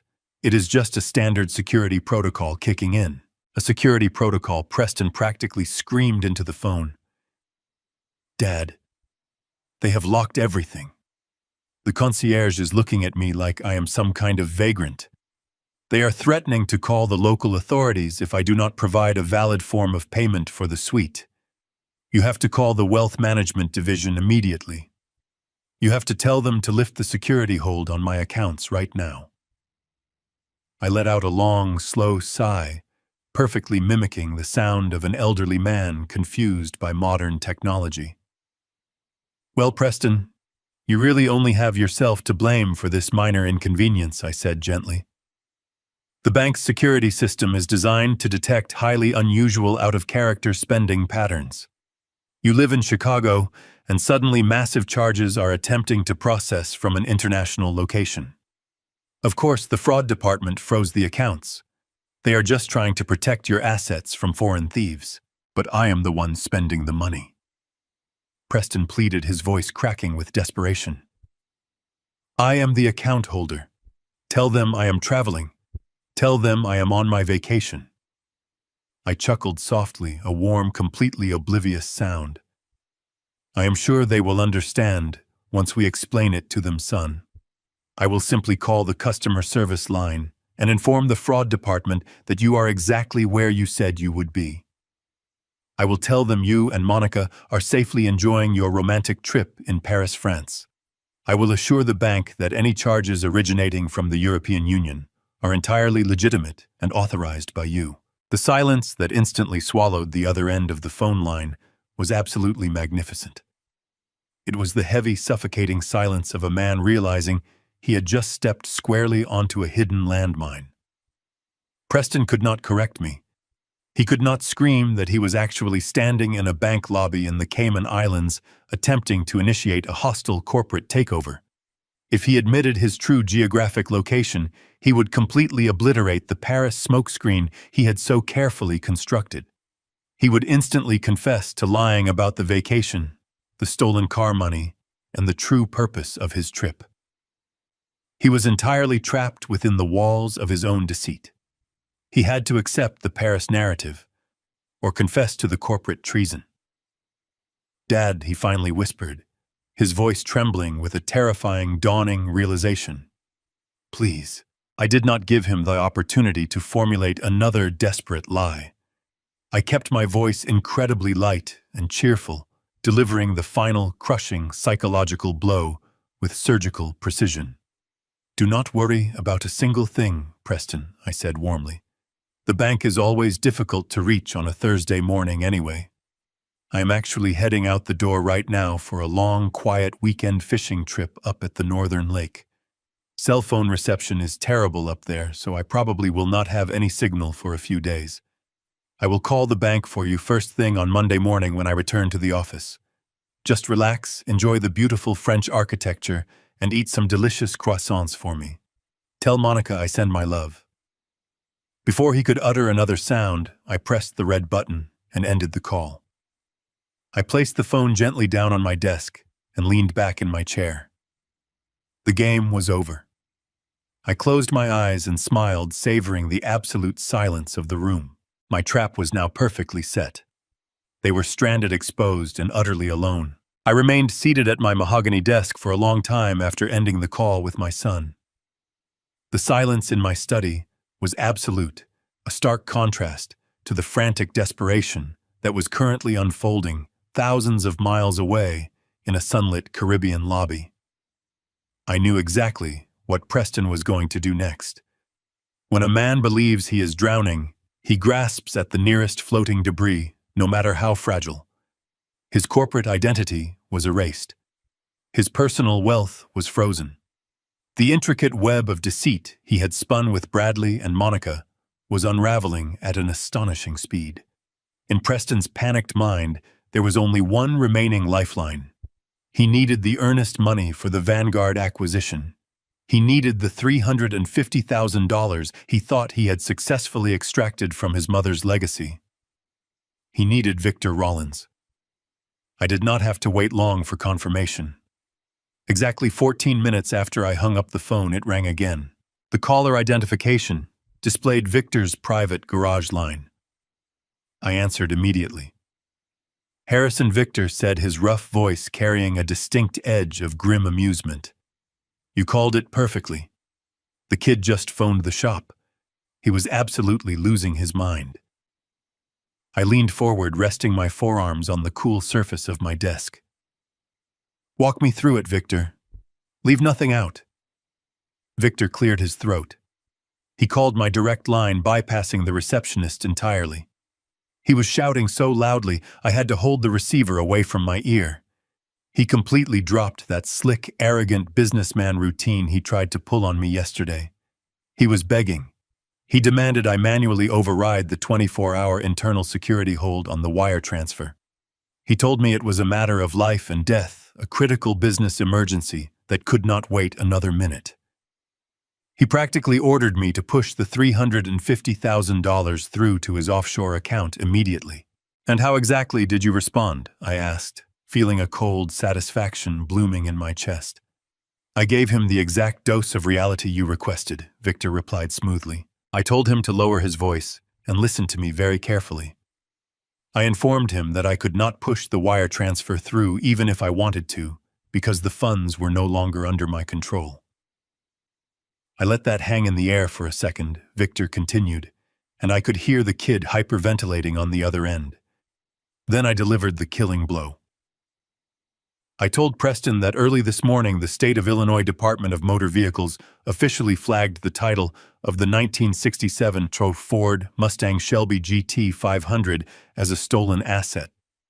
I told him that the legal executor of the estate had filed a formal dispute claiming the vehicle was unlawfully removed from a private residence and fraudulently presented for sale. I closed my eyes, picturing Preston standing in the middle of that lavish resort lobby, the tropical heat suddenly turning to ice in his veins. "What did he say to that?" I asked quietly. He tried to deny it. Of course, Victor scoffed. He started stammering, swearing it was a massive misunderstanding, claiming he had your full permission to liquidate the estate. He insisted that if I just gave him the money, he would sort out the paperwork with you later. But his voice was shaking Harrison. He knew the game was up. I cut him off before he could spin another pathetic lie. I told him it was far beyond a simple paperwork dispute now. I informed him that because he attempted to wire the proceeds of a stolen asset across international borders, the transaction had automatically triggered an alert with federal banking authorities. The $350,000 was completely impounded by the federal government under suspicion of international wire fraud and money laundering. I told him the local authorities had already been by my warehouse to physically impound the vehicle as state evidence. The strategy was absolute. Preston could not argue with a federal banking freeze. He could not charm his way out of a money laundering investigation. He had walked into a vault, and Victor spun the locking wheel. He went completely silent, Victor recounted. I thought the line had dropped, but I could hear him breathing. I could hear his wife in the background, her voice shrill and demanding, asking him why the hotel manager was walking toward them with security. He finally asked me what he was supposed to do. I told him that was between him and the federal prosecutors. Then I wished him luck with his Parisian vacation and hung up. I let out a slow, heavy breath. Thank you, Victor. You have done my family an incredible service. Caldwell Logistics will remember this. You do not owe me a thing, Harrison Victor replied firmly. Diana was a legend. Nobody steals her masterpiece and gets away with it. I am just glad I got to be the one to slam the door on him. Victor ended the call, leaving me alone once again in the quiet expanse of my study. I walked over to the large bay window. The Midwestern sun cast a bright, unforgiving light across my property. I pictured my son miles away, stranded on a tropical island. He and Monica were standing in a lobby they could no longer afford. Their corporate credit cards were useless. Their bank accounts were completely locked down by Rachel Thorne's maneuvers. They had no liquid cash, no way to pay for their suite, and absolutely no way to purchase a return flight home. In the Cayman Islands, defrauding a hotel is a serious offense. Management would not offer sympathy to Americans who suddenly could not pay their exorbitant bill. They would involve the island authorities immediately. Furthermore, the corporate coup was dead. The offshore holding firm required a massive deposit to initiate the hostile buyout of Vanguard. With those funds impounded by federal investigators, the acquisition would instantly collapse. The holding company would sever all ties with Preston to avoid federal scrutiny. Bradley, sitting in his office at my corporate headquarters, would soon realize that the offshore accounts were flagged and the money was never going to arrive. He would panic, attempting to erase his digital footprints, completely unaware that I had already promoted him into a position where his guilt was legally undeniable and fully documented. Monica's elaborate plan to bleed my son dry and escape with her lover had spectacularly imploded.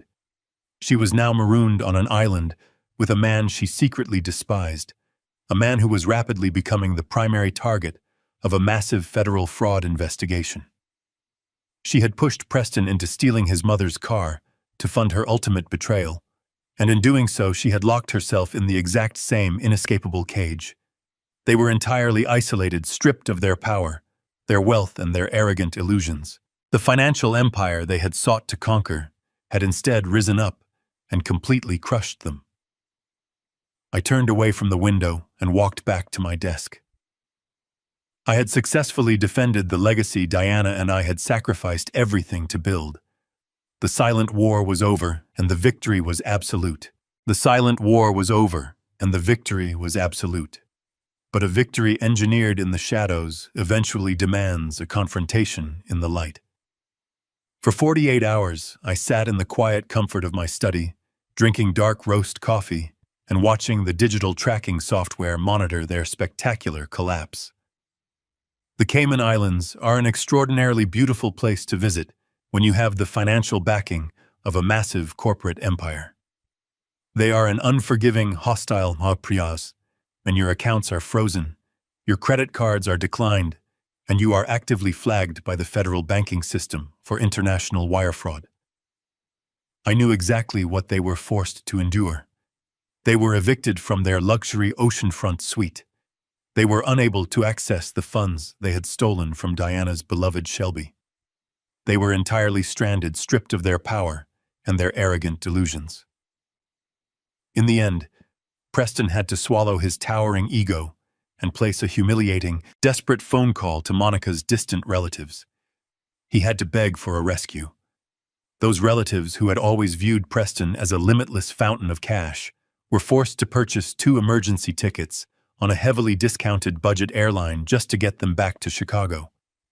It was a humiliating, agonizing journey home, sitting in cramped middle seats, surrounded by the very people they had always considered beneath them. I was sitting in my leather reading chair, quietly reviewing the final logistics reports for the upcoming quarter, when the heavy oak front doors of my estate suddenly burst open. The loud, violent sound echoed down the long hallway, followed immediately by the rapid, furious clicking of high heels against the polished hardwood floor. I did not stand up. I did not move. I simply closed my leather-bound folder, folded my hands in my lap, and waited for the storm to reach my study. Preston and Monica stormed into the room like a pair of rabid animals. The visual contrast between the glowing, triumphant couple in the airplane selfie and the 2 exhausted, haggard individuals standing before me was absolutely staggering. Preston was wearing the exact same tailored blazer from the photograph, but it was now deeply wrinkled and stained with sweat. His hair was disheveled and his face was flushed bright red with an uncontrollable, frantic rage. Monica looked entirely unhinged. Her delicate silk scarf was gone, replaced by a tense, rigid posture. The oversized designer sunglasses were pushed up onto her messy hair, and her eyes were wide with a fierce, calculating anger. They had crossed an ocean expecting to return as conquering corporate raiders. Instead, they had crawled back as bankrupt fugitives entirely dependent on the charity of distant relatives. Preston slammed his hands down on the surface of my mahogany desk, leaning forward until his face was inches from mine. "Do you have any idea what you have done?" he screamed, his voice cracking with exhaustion and fury. "Do you have any comprehension of the absolute nightmare we just survived? We were thrown out of our hotel, Dad. We were treated like common criminals by the resort management. My cards were completely useless. The bank treated me like a suspect, and you did absolutely nothing to fix it. You promised me you would call the fraud department on Monday morning, but the customer service representatives told me no one from your office ever authorized a security release. We had to beg Monica's uncle to buy us budget airline tickets just to escape that island. You completely humiliated us." I looked at my son, keeping my expression perfectly neutral. I did not raise my voice. I did not offer an apology. I simply stared at him, letting the heavy, suffocating silence fill the room. This lack of reaction seemed to infuriate Monica even more. She stepped forward, pushing Preston slightly to the side, positioning herself directly in front of my desk. She was ready to deploy the ultimate weapon she had manufactured for this exact scenario. She was ready to play the victim. "This is entirely your fault, Harrison," she shrieked, her voice echoing shrilly off the wood-paneled walls. "We went to France because my mental health was completely deteriorating. I was suffering. I needed a peaceful, luxurious environment to heal, and Preston was simply trying to provide that for me. He sold that old car because he loves me, and he wanted to save his wife. But your absolute banking incompetence ruined everything. You were too busy playing the sad, lonely widower to make a simple phone call and authorize his accounts. Because of your senility, my healing retreat turned into a psychological trauma. I was publicly humiliated in a foreign country. We were treated like garbage because you could not handle a basic financial task. You owe me an apology, Harrison, and you owe us compensation for the emotional damage you have caused. I sat perfectly still, absorbing the sheer, breathtaking audacity of her words. She was screaming about a ruined trip to France, completely unaware that I had a high-resolution copy of the flight manifest proving they had landed in Georgetown. She was weaponizing her fabricated depression, demanding apologies and financial compensation from the man she was actively attempting to bankrupt. She stood there demanding respect while the digital transcripts of her venomous affair with Bradley sat securely on a flash drive in my top drawer. She played the role of the fragile, traumatized wife flawlessly. If I had not seen the absolute darkness in her text messages, if I had not read the calculated plans she made to bleed my son dry and disappear with her lover, I might have actually believed her performance. But I knew the truth. I knew she was a parasite. And I knew that Preston standing right beside her and nodding in furious agreement was a tragic, useful idiot who was too blind to see the poison in his own home. "Dad," Preston added, his voice dropping an octave, attempting to sound authoritative and commanding. "You are going to call the Wealth Management Division right now. You are going to demand they unlock my trust accounts immediately. Then you are going to wire $100,000 into my personal checking account to cover the damages, the embarrassment, and the sheer incompetence you displayed this week. We are not leaving this study until my financial access is fully restored. If you refuse, I will drag this family through a massive legal battle that will absolutely destroy whatever reputation you have left in this city. You are losing your mind, Dad, and I will not let your mental decline ruin my future." I looked at my son. I looked at the dark circles under his eyes, the sweat on his brow, and the desperate, greedy entitlement radiating from his posture. He was trying to bully me. He was trying to use the threat of public embarrassment to force my hand, entirely oblivious to the fact that his hand was already empty. I placed my hands flat on the desk, feeling completely resolute. The time for playing these foolish games was officially over. I was ready. Now. I pushed my chair back and stood up from the mahogany desk. I did not raise my voice, nor did I meet Preston's furious glare. Instead, I simply gestured toward the heavy double doors of the study. "If you wish to discuss financial compensation and the immediate restoration of your trust accounts," I said evenly, "we will not do it standing in the dark like arguing children. We will do it in the formal living room. Follow me." Preston offered a smug, victorious smirk to Monica, convinced that his aggressive ultimatum had successfully broken my resolve. Monica adjusted her posture, lifting her chin with haughty arrogance. They turned and marched out of the study. I followed a few paces behind them, maintaining a slow, measured cadence. They reached the threshold of the grand living room, stepping into the cavernous, unlit space. Before Preston could demand I turn on a lamp, a sudden blinding illumination flooded the room. The massive crystal chandelier suspended above the adjacent dining table snapped on, casting a harsh, unforgiving light over the scene. Preston and Monica froze in their tracks. The room was not empty. Sitting around the long, polished expanse of the dining table was a carefully assembled tribunal of their absolute destruction. At the far end of the table sat Rachel Thorne, her posture impeccably straight, a thick leather briefcase resting open before her. She wore a tailored charcoal suit and a chilling, predatory expression. To her right sat Victor Rollins, his massive arms crossed tightly over his chest, his eyes locked onto Preston, with a look of pure, unadulterated disgust. Next to Victor sat a man they did not recognize. He was dressed in a sharp, unremarkable dark suit, projecting the quiet, dangerous authority of a federal agent. But it was the man sitting at the opposite end of the table that drained every single drop of color from Monica's face. Bradley.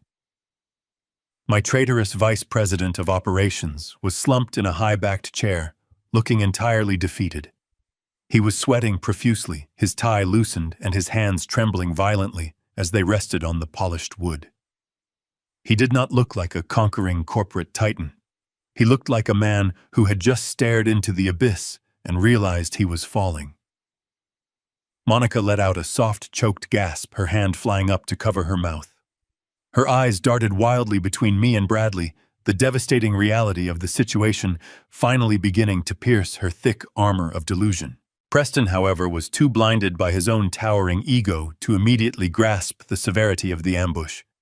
He puffed out his chest, stepping squarely into the light, trying desperately to project dominance. "What the hell is this?" he demanded, his voice echoing loudly in the silent room. "Is this some kind of sick joke, Dad? Why is Victor here? And Bradley, what are you doing sitting at my dining table when you are supposed to be managing the regional merger accounts?" Preston glared at me, his fists clenching at his sides. "I told you I wanted my funds unlocked, not a dramatic family intervention. I am not playing these games with you anymore." I walked past them, my footsteps completely silent against the Persian rug, and took my place at the head of the table. I did not yell. I did not match his frantic energy. I simply raised my right hand and pointed directly to a heavy wooden chair positioned opposite my own. "Sit down, Preston," I commanded, my voice carrying the absolute uncompromising weight of a judge issuing a final verdict. "You are about to find out exactly how much a trip to Paris really costs." Preston hesitated, glancing nervously at the federal agent, but the sheer gravity in the room forced him to comply. He slowly pulled out the chair and sat down, his previous bravado evaporating into thin air. Monica remained standing for a moment, her entire body shaking, before she collapsed into the seat beside him. "Allow me to introduce our guests." I began, keeping my tone perfectly conversational. "You already know Rachel, my primary corporate counsel, and you clearly remember Victor. The gentleman sitting to your left is Special Agent Miller from the Federal Bureau of Investigation operating within the Financial Crimes Division." I paused, letting the word federal hang heavily in the silent room. "Agent Miller has been taking a very keen interest in the sudden, highly irregular movement of international funds involving the Vanguard acquisition." Preston swallowed hard, his eyes darting toward Bradley. "What does Vanguard have to do with this?" he stammered. "I just want my trust funds unlocked." I turned my gaze toward my former vice president. "Bradley," I said softly, "why do you not explain to my son exactly what happened to the Vanguard acquisition?" Bradley flinched, refusing to make eye contact with anyone at the table. His voice was a pathetic, broken whisper. "The acquisition is dead, Preston. It is entirely gone." "What are you talking about?" Preston snapped, leaning forward. "You were supposed to finalize the earnest money deposit on Thursday. We had the offshore shell company established. We had the capital ready to wire."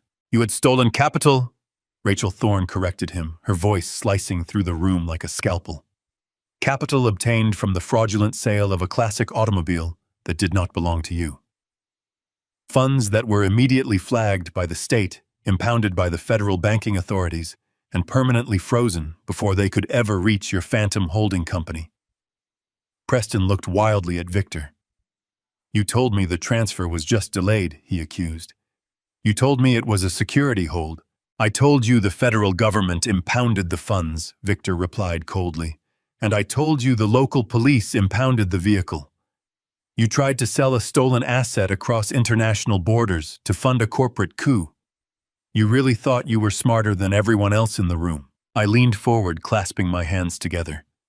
"You see, Preston, you and Bradley thought you had engineered a flawless corporate sabotage. You believed you could siphon millions of dollars from Caldwell Cold Chain Logistics, push the capital through a shell company in the Cayman Islands, and leave me holding a bankrupt shell. And you, Monica," I shifted my focus to my daughter-in-law, watching her shrink back into her chair. "You thought you could manipulate my son into funding your permanent escape. You thought your affair with Bradley was a brilliantly kept secret. You thought you could mock my grief, drain my accounts, and simply fly away to a tropical paradise." Monica began to violently sob, her small frame convulsing in absolute terror. Your father is entirely correct, Mr. Caldwell, Special Agent Miller stated in a calm voice, sliding a thick stack of printed transcripts across the polished wood. We have fully documented evidence of wire fraud, grand theft, auto conspiracy, to commit corporate espionage and international money laundering. Your entire future and freedom now belong to the federal government. Now you will sit quietly, and you will listen to Special Agent Miller explain exactly how you are going to surrender. The heavy silence that followed my final command was absolutely suffocating.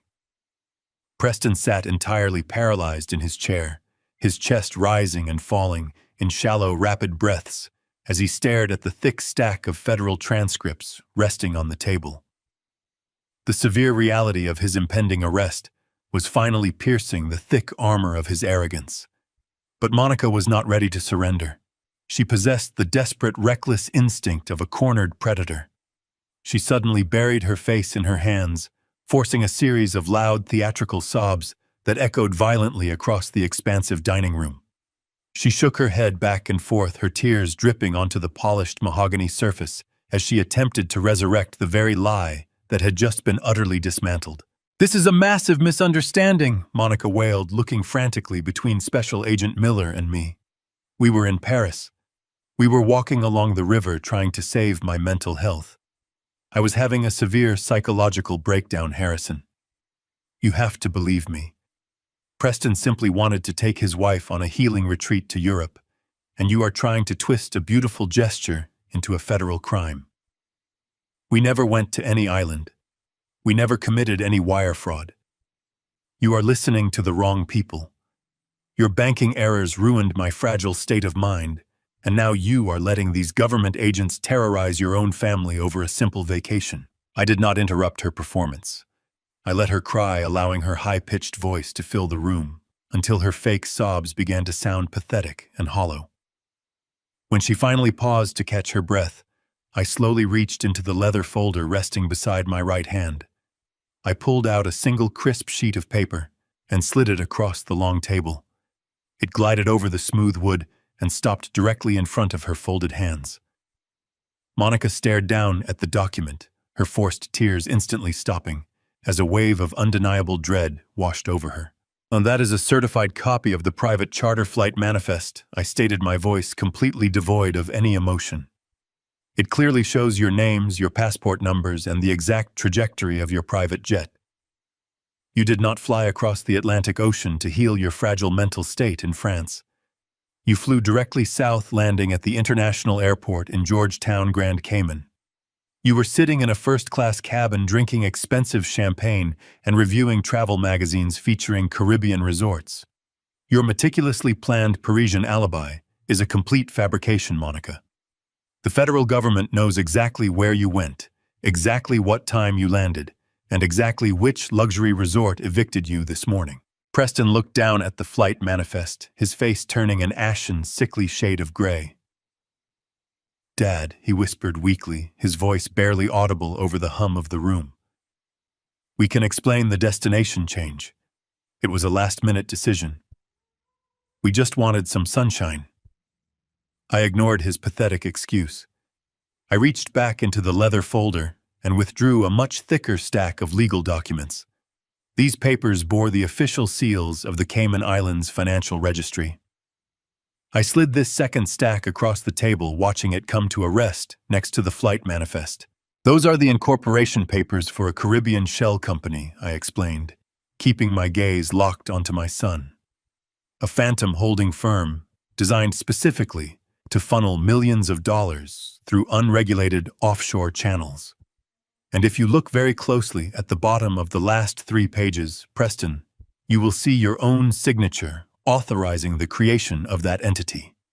You will also see the authorization for a massive earnest money deposit intended to initiate a hostile corporate takeover of Vanguard Logistics." Preston stared at the signatures, his eyes widening in absolute horror. He vigorously shook his head, his hands trembling as he reached out to touch the paper. "I did not sign these," he stammered, his voice rising in panic. "I swear to you, Dad, I have never seen these specific documents in my entire life. That is not my handwriting. Someone forged my name." I leaned forward, resting my elbows on the edge of the table. "I know you did not sign them, Preston," I replied coldly. "You do not possess the intellectual capacity to orchestrate a complex international corporate merger. You were simply the required financial vehicle. You stole the legacy of your dead mother to buy a Caribbean shell company and steal my life work. But you are too stupid to realize you were just the piggy bank." Preston blinked, his mind struggling to process the insult and the revelation simultaneously. "What are you talking about?" he demanded, looking desperately around the table. "If I did not sign the corporate papers, who did?" I slowly shifted my gaze down the length of the table, letting my eyes settle on the broken, sweating figure of my vice president. Bradley had not moved a single muscle since the lights turned on. He sat in quiet agony, staring down at his lap, thoroughly defeated. "Tell him, Bradley," I commanded softly. "Tell my son how you forged his signature on the offshore incorporation documents. Tell him how you used the $350,000 he stole from his mother to fund your own hostile takeover. Tell him how you planned to bleed Caldwell Cold Chain Logistics dry, shift our primary accounts into your hidden Caribbean firm, and leave Preston holding the bag for federal corporate fraud." Preston turned his head, staring at Bradley with a look of utter betrayal. "Bradley," he whispered, his voice cracking. "Is that true? Did you set me up to take the fall for the Vanguard buyout?" Bradley slowly raised his head. He looked at Preston, then he looked at Monica before finally meeting my eyes. He nodded once, a slow, shameful admission of his absolute guilt. "I forged the documents," Bradley confessed, his voice dry and hollow. "I needed the earnest money to secure the offshore accounts, but I could not use my own name without triggering an internal audit. I needed a wealthy, gullible patsy. I needed someone with a high enough corporate clearance to bypass the initial security checks, but foolish enough to believe they were actually in charge." Preston looked like he had just been physically struck. He slumped back in his chair, the reality of his monumental failure crashing down upon his shoulders. He had betrayed his father, stolen from the estate of his mother, and risked his entire future, all to be manipulated by a man he thought was his partner. He was nothing but a pawn in a much darker game of corporate treason. But the humiliation was not yet complete. I turned my absolute attention back to Monica. She was now sitting rigidly in her chair. "You thought you could manipulate my son into funding your permanent escape," I stated.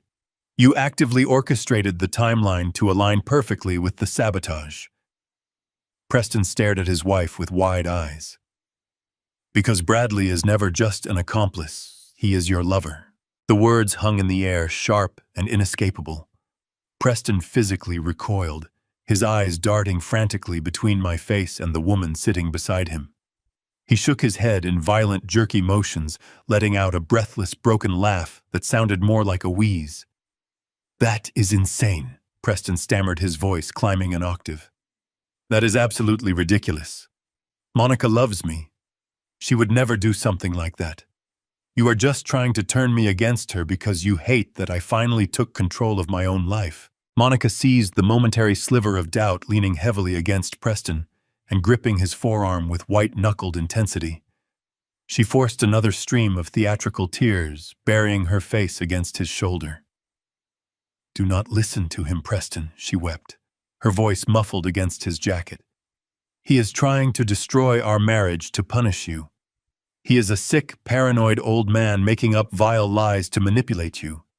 Bradley and I only spoke about corporate matters because I was trying to help you succeed." I did not raise my voice to argue. "Arguing is what you do when your position is weak and your evidence is lacking." I simply reached into the inner pocket of my tailored suit jacket and slowly withdrew the small metallic flash drive. The very same drive my beautiful, brilliant Diana had taped to the underside of my desk drawer before she passed. I held it up between my thumb and forefinger, letting the harsh light of the crystal chandelier catch its silver casing. "My wife was a woman of extraordinary perception," I said, my voice carrying a quiet, resonant authority that commanded absolute silence. Diana saw through your cheap synthetic charm the very first day Preston brought you to our home, Monica. She knew you were a parasite searching for a host, but she also knew that a mother simply telling her son that his wife is a toxic manipulator is a battle a mother rarely wins. She knew Preston would blindly defend you, so she decided to gather the necessary ammunition to protect this family. Even while her body was failing her, her mind remained as sharp as a razor. I turned away from the table and walked slowly toward the massive 80-inch flat-screen television mounted on the far wall of the living room. The silence behind me was absolute. I could feel their eyes tracking my every movement. I reached behind the sleek display panel and inserted the flash drive into the primary digital port. I picked up the remote control resting on the polished credenza, turned to face the room, and pressed the input button. The large screen flickered to life, illuminating the dim corners of the room with a sudden, cold blue glow. I looked at Bradley, who was now weeping silently into his hands, completely shattered. I looked at Monica, whose fake tears had instantly vanished, replaced by a mask of raw, visceral terror. And finally, I looked at my son, who was staring at the blank screen with the terrified anticipation of a man standing on the tracks, listening to the roar of an approaching train. Diana hired a private firm to install hidden surveillance inside your home 6 months ago, I stated flatly. She placed a camera directly inside your own living room, Preston. She wanted to know exactly what was happening under your roof while you were busy playing the oblivious, aspiring corporate titan. I pressed the play button on the remote control. The screen immediately rendered a high-definition, wide-angle view of Preston and Monica's lavishly decorated living room. The digital timestamp glowing in the bottom right corner indicated a Tuesday afternoon exactly 6 months prior. The room on the screen was quiet for a brief moment. Then the front door opened and Monica walked into the frame, followed immediately by Bradley. Preston let out a soft, confused gasp as he watched his own living room on the screen. He watched his wife drop her designer handbag onto the sofa and turn to face the vice president of my company. There was no hesitation between them, no professional distance. Bradley immediately stepped forward, wrapping his arms around Monica's waist and pulling her into a deeply passionate, lingering kiss. It was not a brief lapse in judgment. It was the comfortable, routine intimacy of a long-standing, deeply entrenched affair. Preston stopped breathing. He sat frozen in his chair, his hands gripping the mahogany table so tightly, his knuckles turned a ghostly white. The man on the screen, his trusted corporate mentor, pulled away from the kiss and smiled down at Monica. He actually bought the offshore expansion pitch, Bradley said on the recording, his voice echoing clearly through the surround sound speakers of my living room.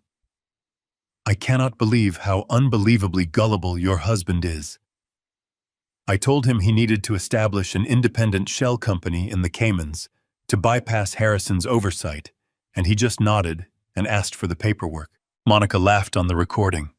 It was a cruel, sharp sound that sliced through the heavy silence of my estate. Preston is a desperate idiot, she replied, pouring 2 glasses of wine and handing one to Bradley. He is so desperate to step out of his father's shadow that he will sign absolutely anything you put in front of him.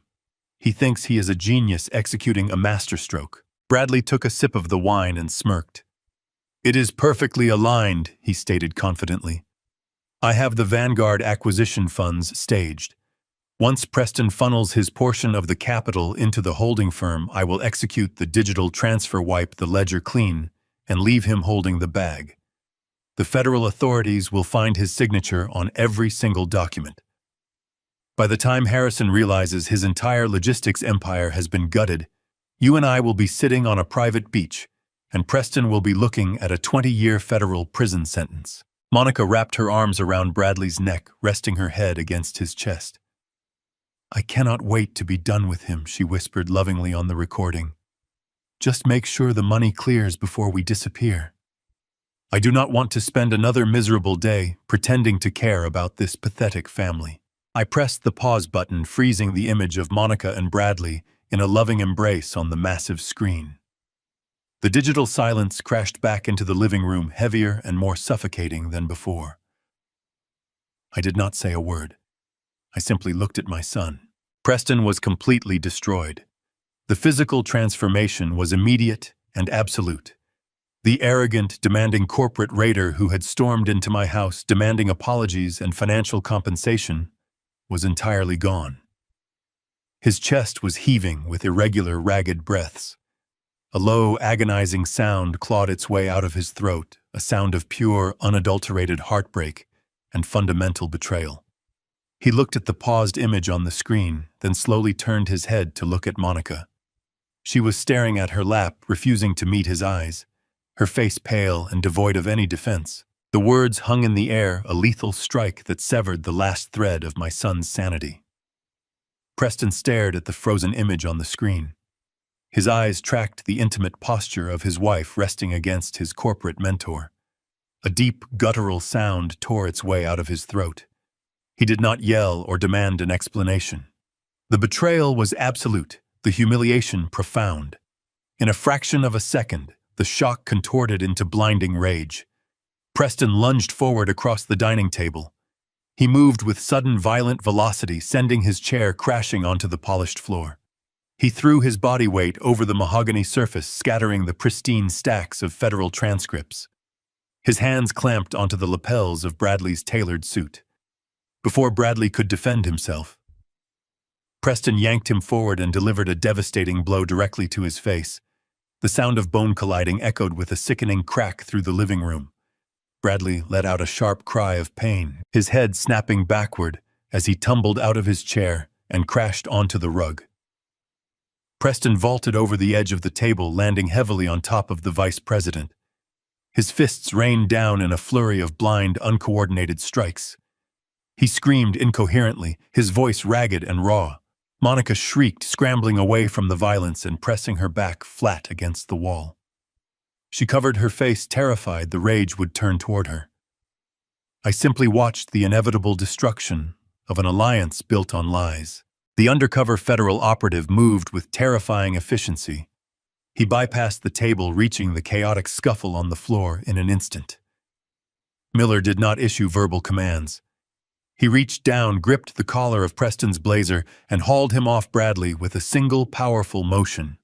Preston flailed blindly, throwing a wild punch.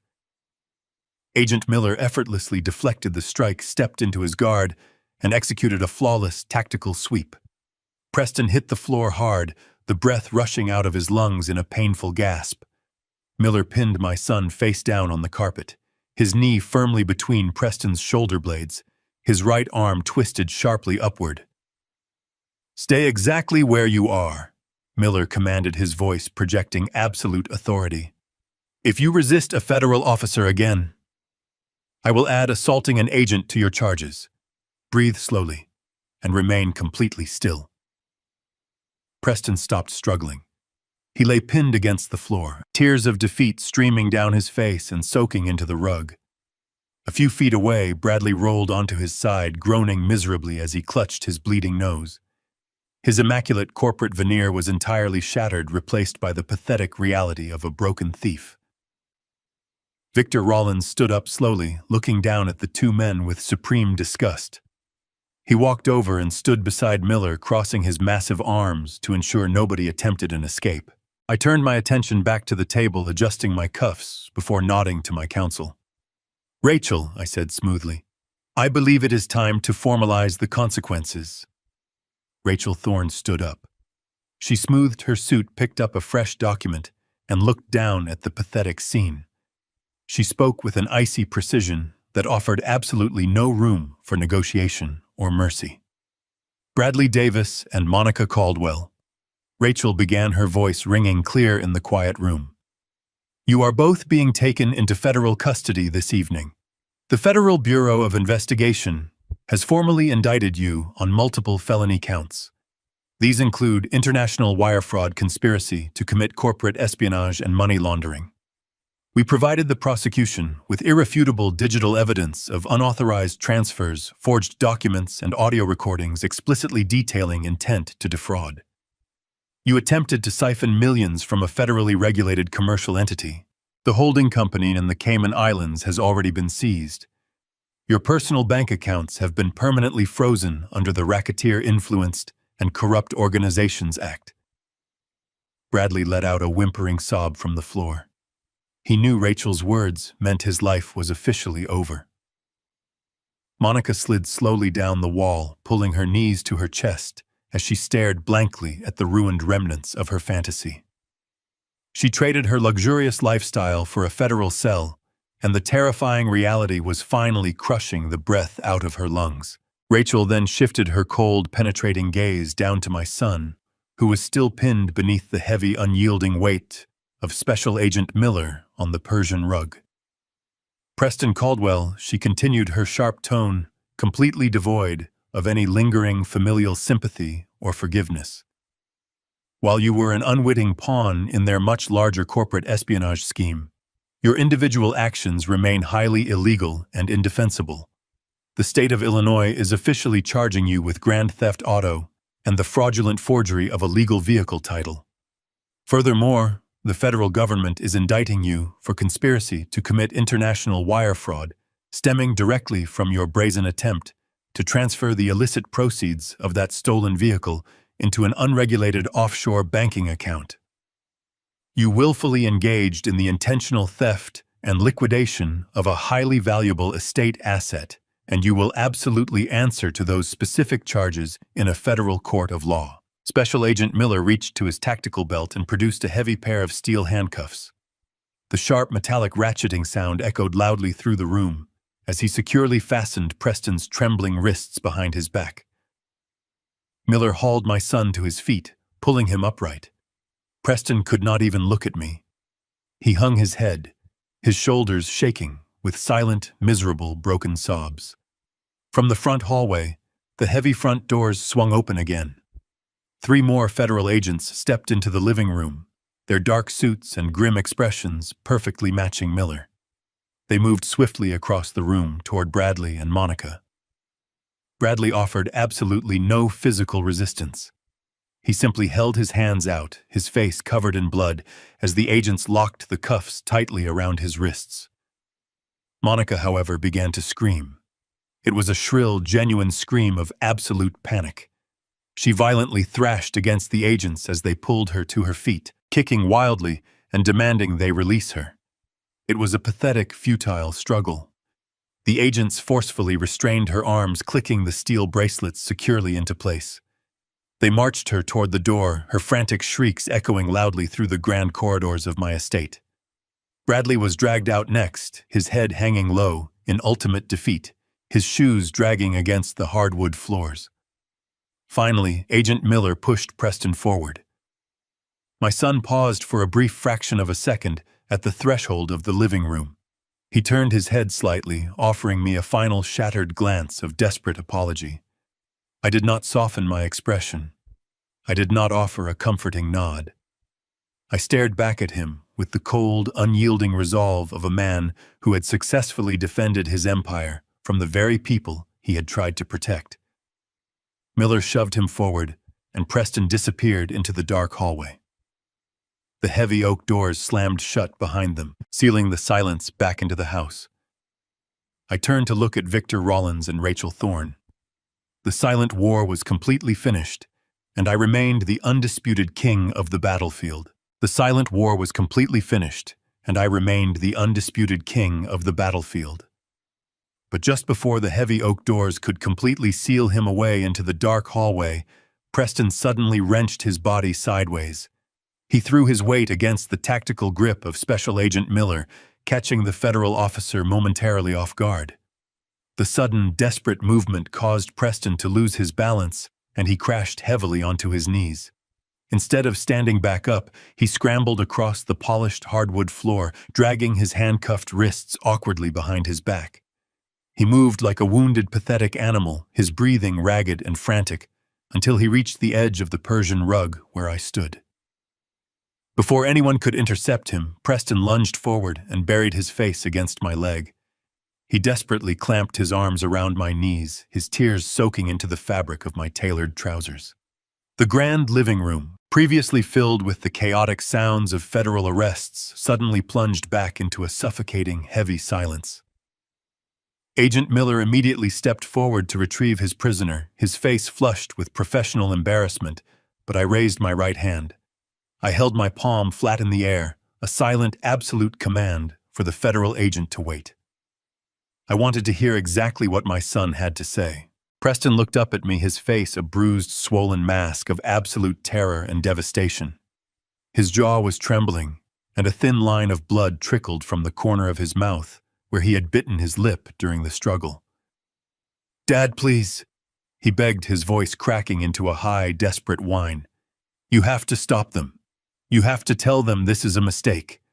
I did not want any of this to happen. I was manipulated. Monica and Bradley, they used me. They twisted my mind and made me believe I was doing the right thing for the company. I never wanted to steal from you. I never wanted to hurt you or Mom. You know me, Dad. You raised me. I am your son. I am your blood. Please do not let them take me away to a federal prison. I will do anything you want. I will sign the trust accounts back over to you. I will divorce Monica tomorrow. Just make a phone call and tell them to drop the charges. Please, Dad, I am begging you. I am your blood." I stood perfectly still, looking down at the broken, weeping man clutching my legs. I did not feel a single ounce of paternal warmth. I did not feel the sudden, overwhelming urge to protect him, to shield him from the harsh consequences of the real world. The man sobbing at my feet was a complete stranger to me. I thought about the 38 years I had spent grooming him, educating him, and paving a golden road for his future. I thought about Diana and the endless reserves of love and patience she had poured into his upbringing. We had given him every conceivable advantage, every possible luxury, and every ounce of our devotion. And in return, he had treated his mother's death as a financial opportunity. He had treated my grief as a weakness to be exploited.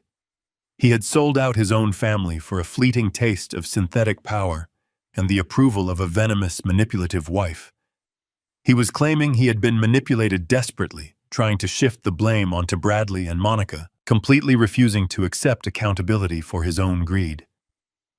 He was a coward right until the very bitter end. I did not offer him a hand. I did not offer him comfort.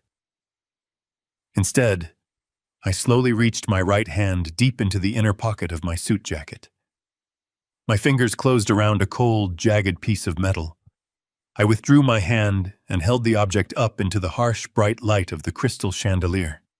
It was a single silver key attached to a vintage leather fob bearing the classic emblem of a roaring Mustang.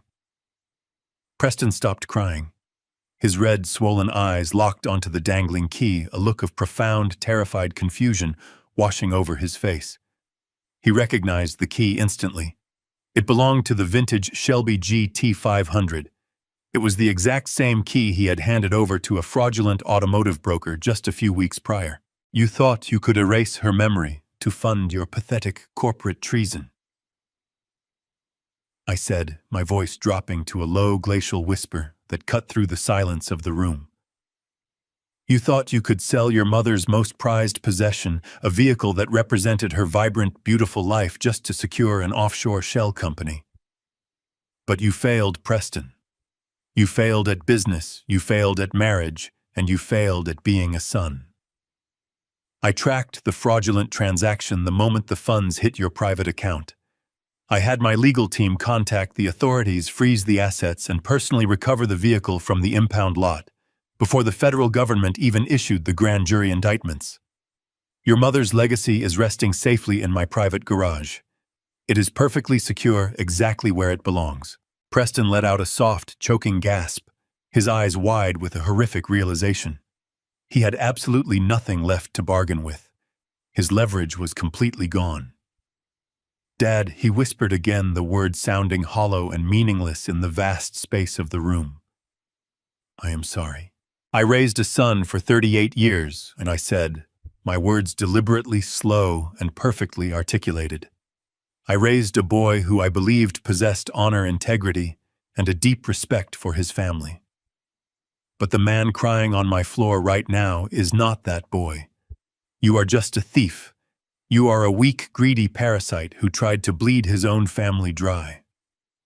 I stared directly into his terrified, unblinking eyes, ensuring that my next words would permanently shatter whatever lingering hope he still held in his heart. My son died of a heart attack the exact same day his mother did. You are absolutely nothing to me. I took a deliberate, forceful step backward.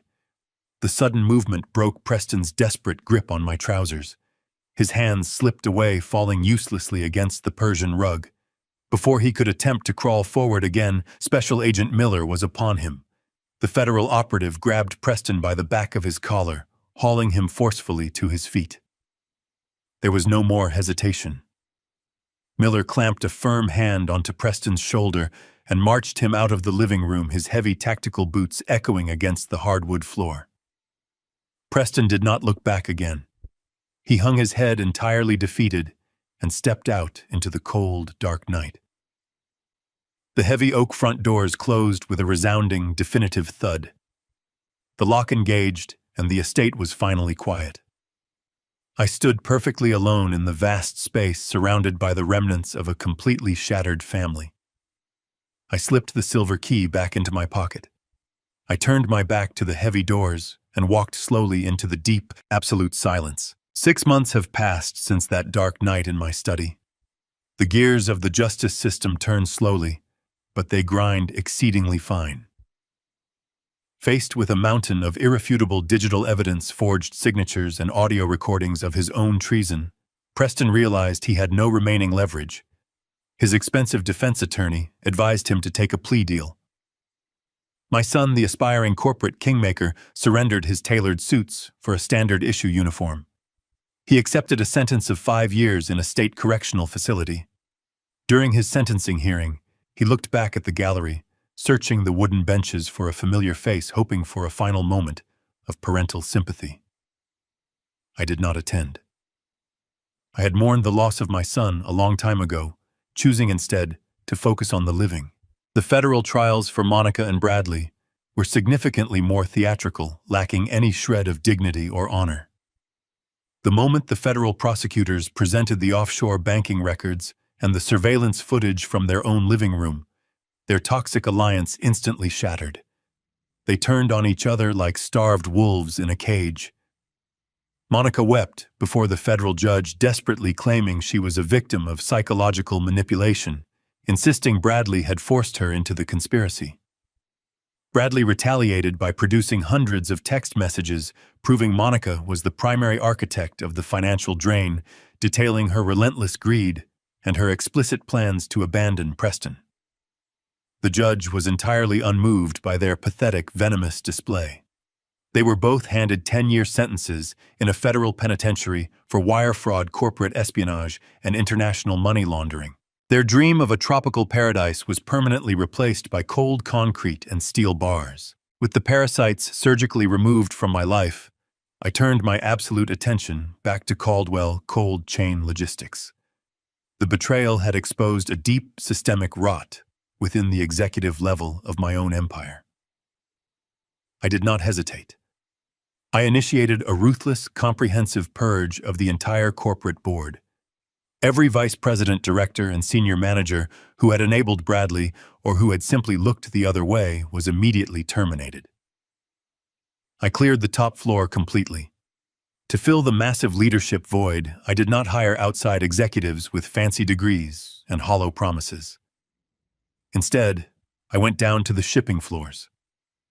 I promoted the loyal, hardworking warehouse managers, the shift supervisors, and the logistics coordinators who had dedicated decades of their lives to the actual labor that built my company. They knew the business better than any boardroom politician ever could. The transition brought a renewed, fiercely loyal energy to the enterprise. As for the $350,000 Preston had stolen from the estate of Diana, the federal authorities successfully recovered every cent from the frozen Cayman accounts. When the check cleared my bank, I knew exactly what my wife would want me to do with it. I did not absorb the funds back into my corporate holdings. Instead, I established the Diana Caldwell Cardiovascular Research Foundation, dedicating the entire sum to funding medical grants for the study and prevention of sudden heart failure. Her name would not be associated with a cheap, fraudulent Caribbean shell company. Her name would be associated with saving lives, extending her beautiful legacy far beyond her tragically short time on this earth. This evening, the sky above Chicago is a brilliant canvas of bruised purple and vibrant orange. The setting sun casts long golden shadows across the pristine concrete floor of my private garage. I walk slowly past the rows of quiet machinery until I reach the far corner. The 1967 Shelby GT 500 sits perfectly still, its polished blue paint gleaming flawlessly in the fading light. I pull the silver key from my pocket, open the heavy driver's side door, and slide into the vintage leather seat. The cabin smells of old oil-rich leather and the faint lingering memory of Diana herself.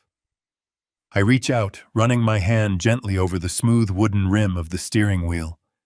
She had lovingly restored every single inch of this magnificent machine, with her own bare hands pouring her soul into the restoration project. I insert the key into the ignition and turn it. The massive V8 engine roars to life, a deep, powerful, mechanical thunder that warmly shakes the very foundation of the garage. It is a perfect machine, built by a truly perfect woman. I shift the heavy manual transmission confidently into gear, pull out of the driveway, and drive forward into the glowing horizon, knowing my beautiful wife is smiling down upon me finally and entirely at peace with my life and my protected legacy. I know she would be proud of the choices I made to defend her memory. Greed is a venom that blinds you to the hands that feed you. When you view family as nothing more than a resource to be exploited, you forfeit your right to their loyalty, their protection, and their love. True legacy is never built on what you can inherit or steal. It is built on integrity, hard work, and the respect you show to those who paved the way. Never mistake an old man's silence for ignorance, and never underestimate a parent's willingness to burn their own empire to the ground just to ensure the rats do not get the feast. Have you ever discovered a devastating secret that completely shattered your view of someone you loved? How did you handle the ultimate betrayal? Share your story in the comments below. Do not forget to like this video, subscribe to the channel, and hit the bell for more relentless life stories.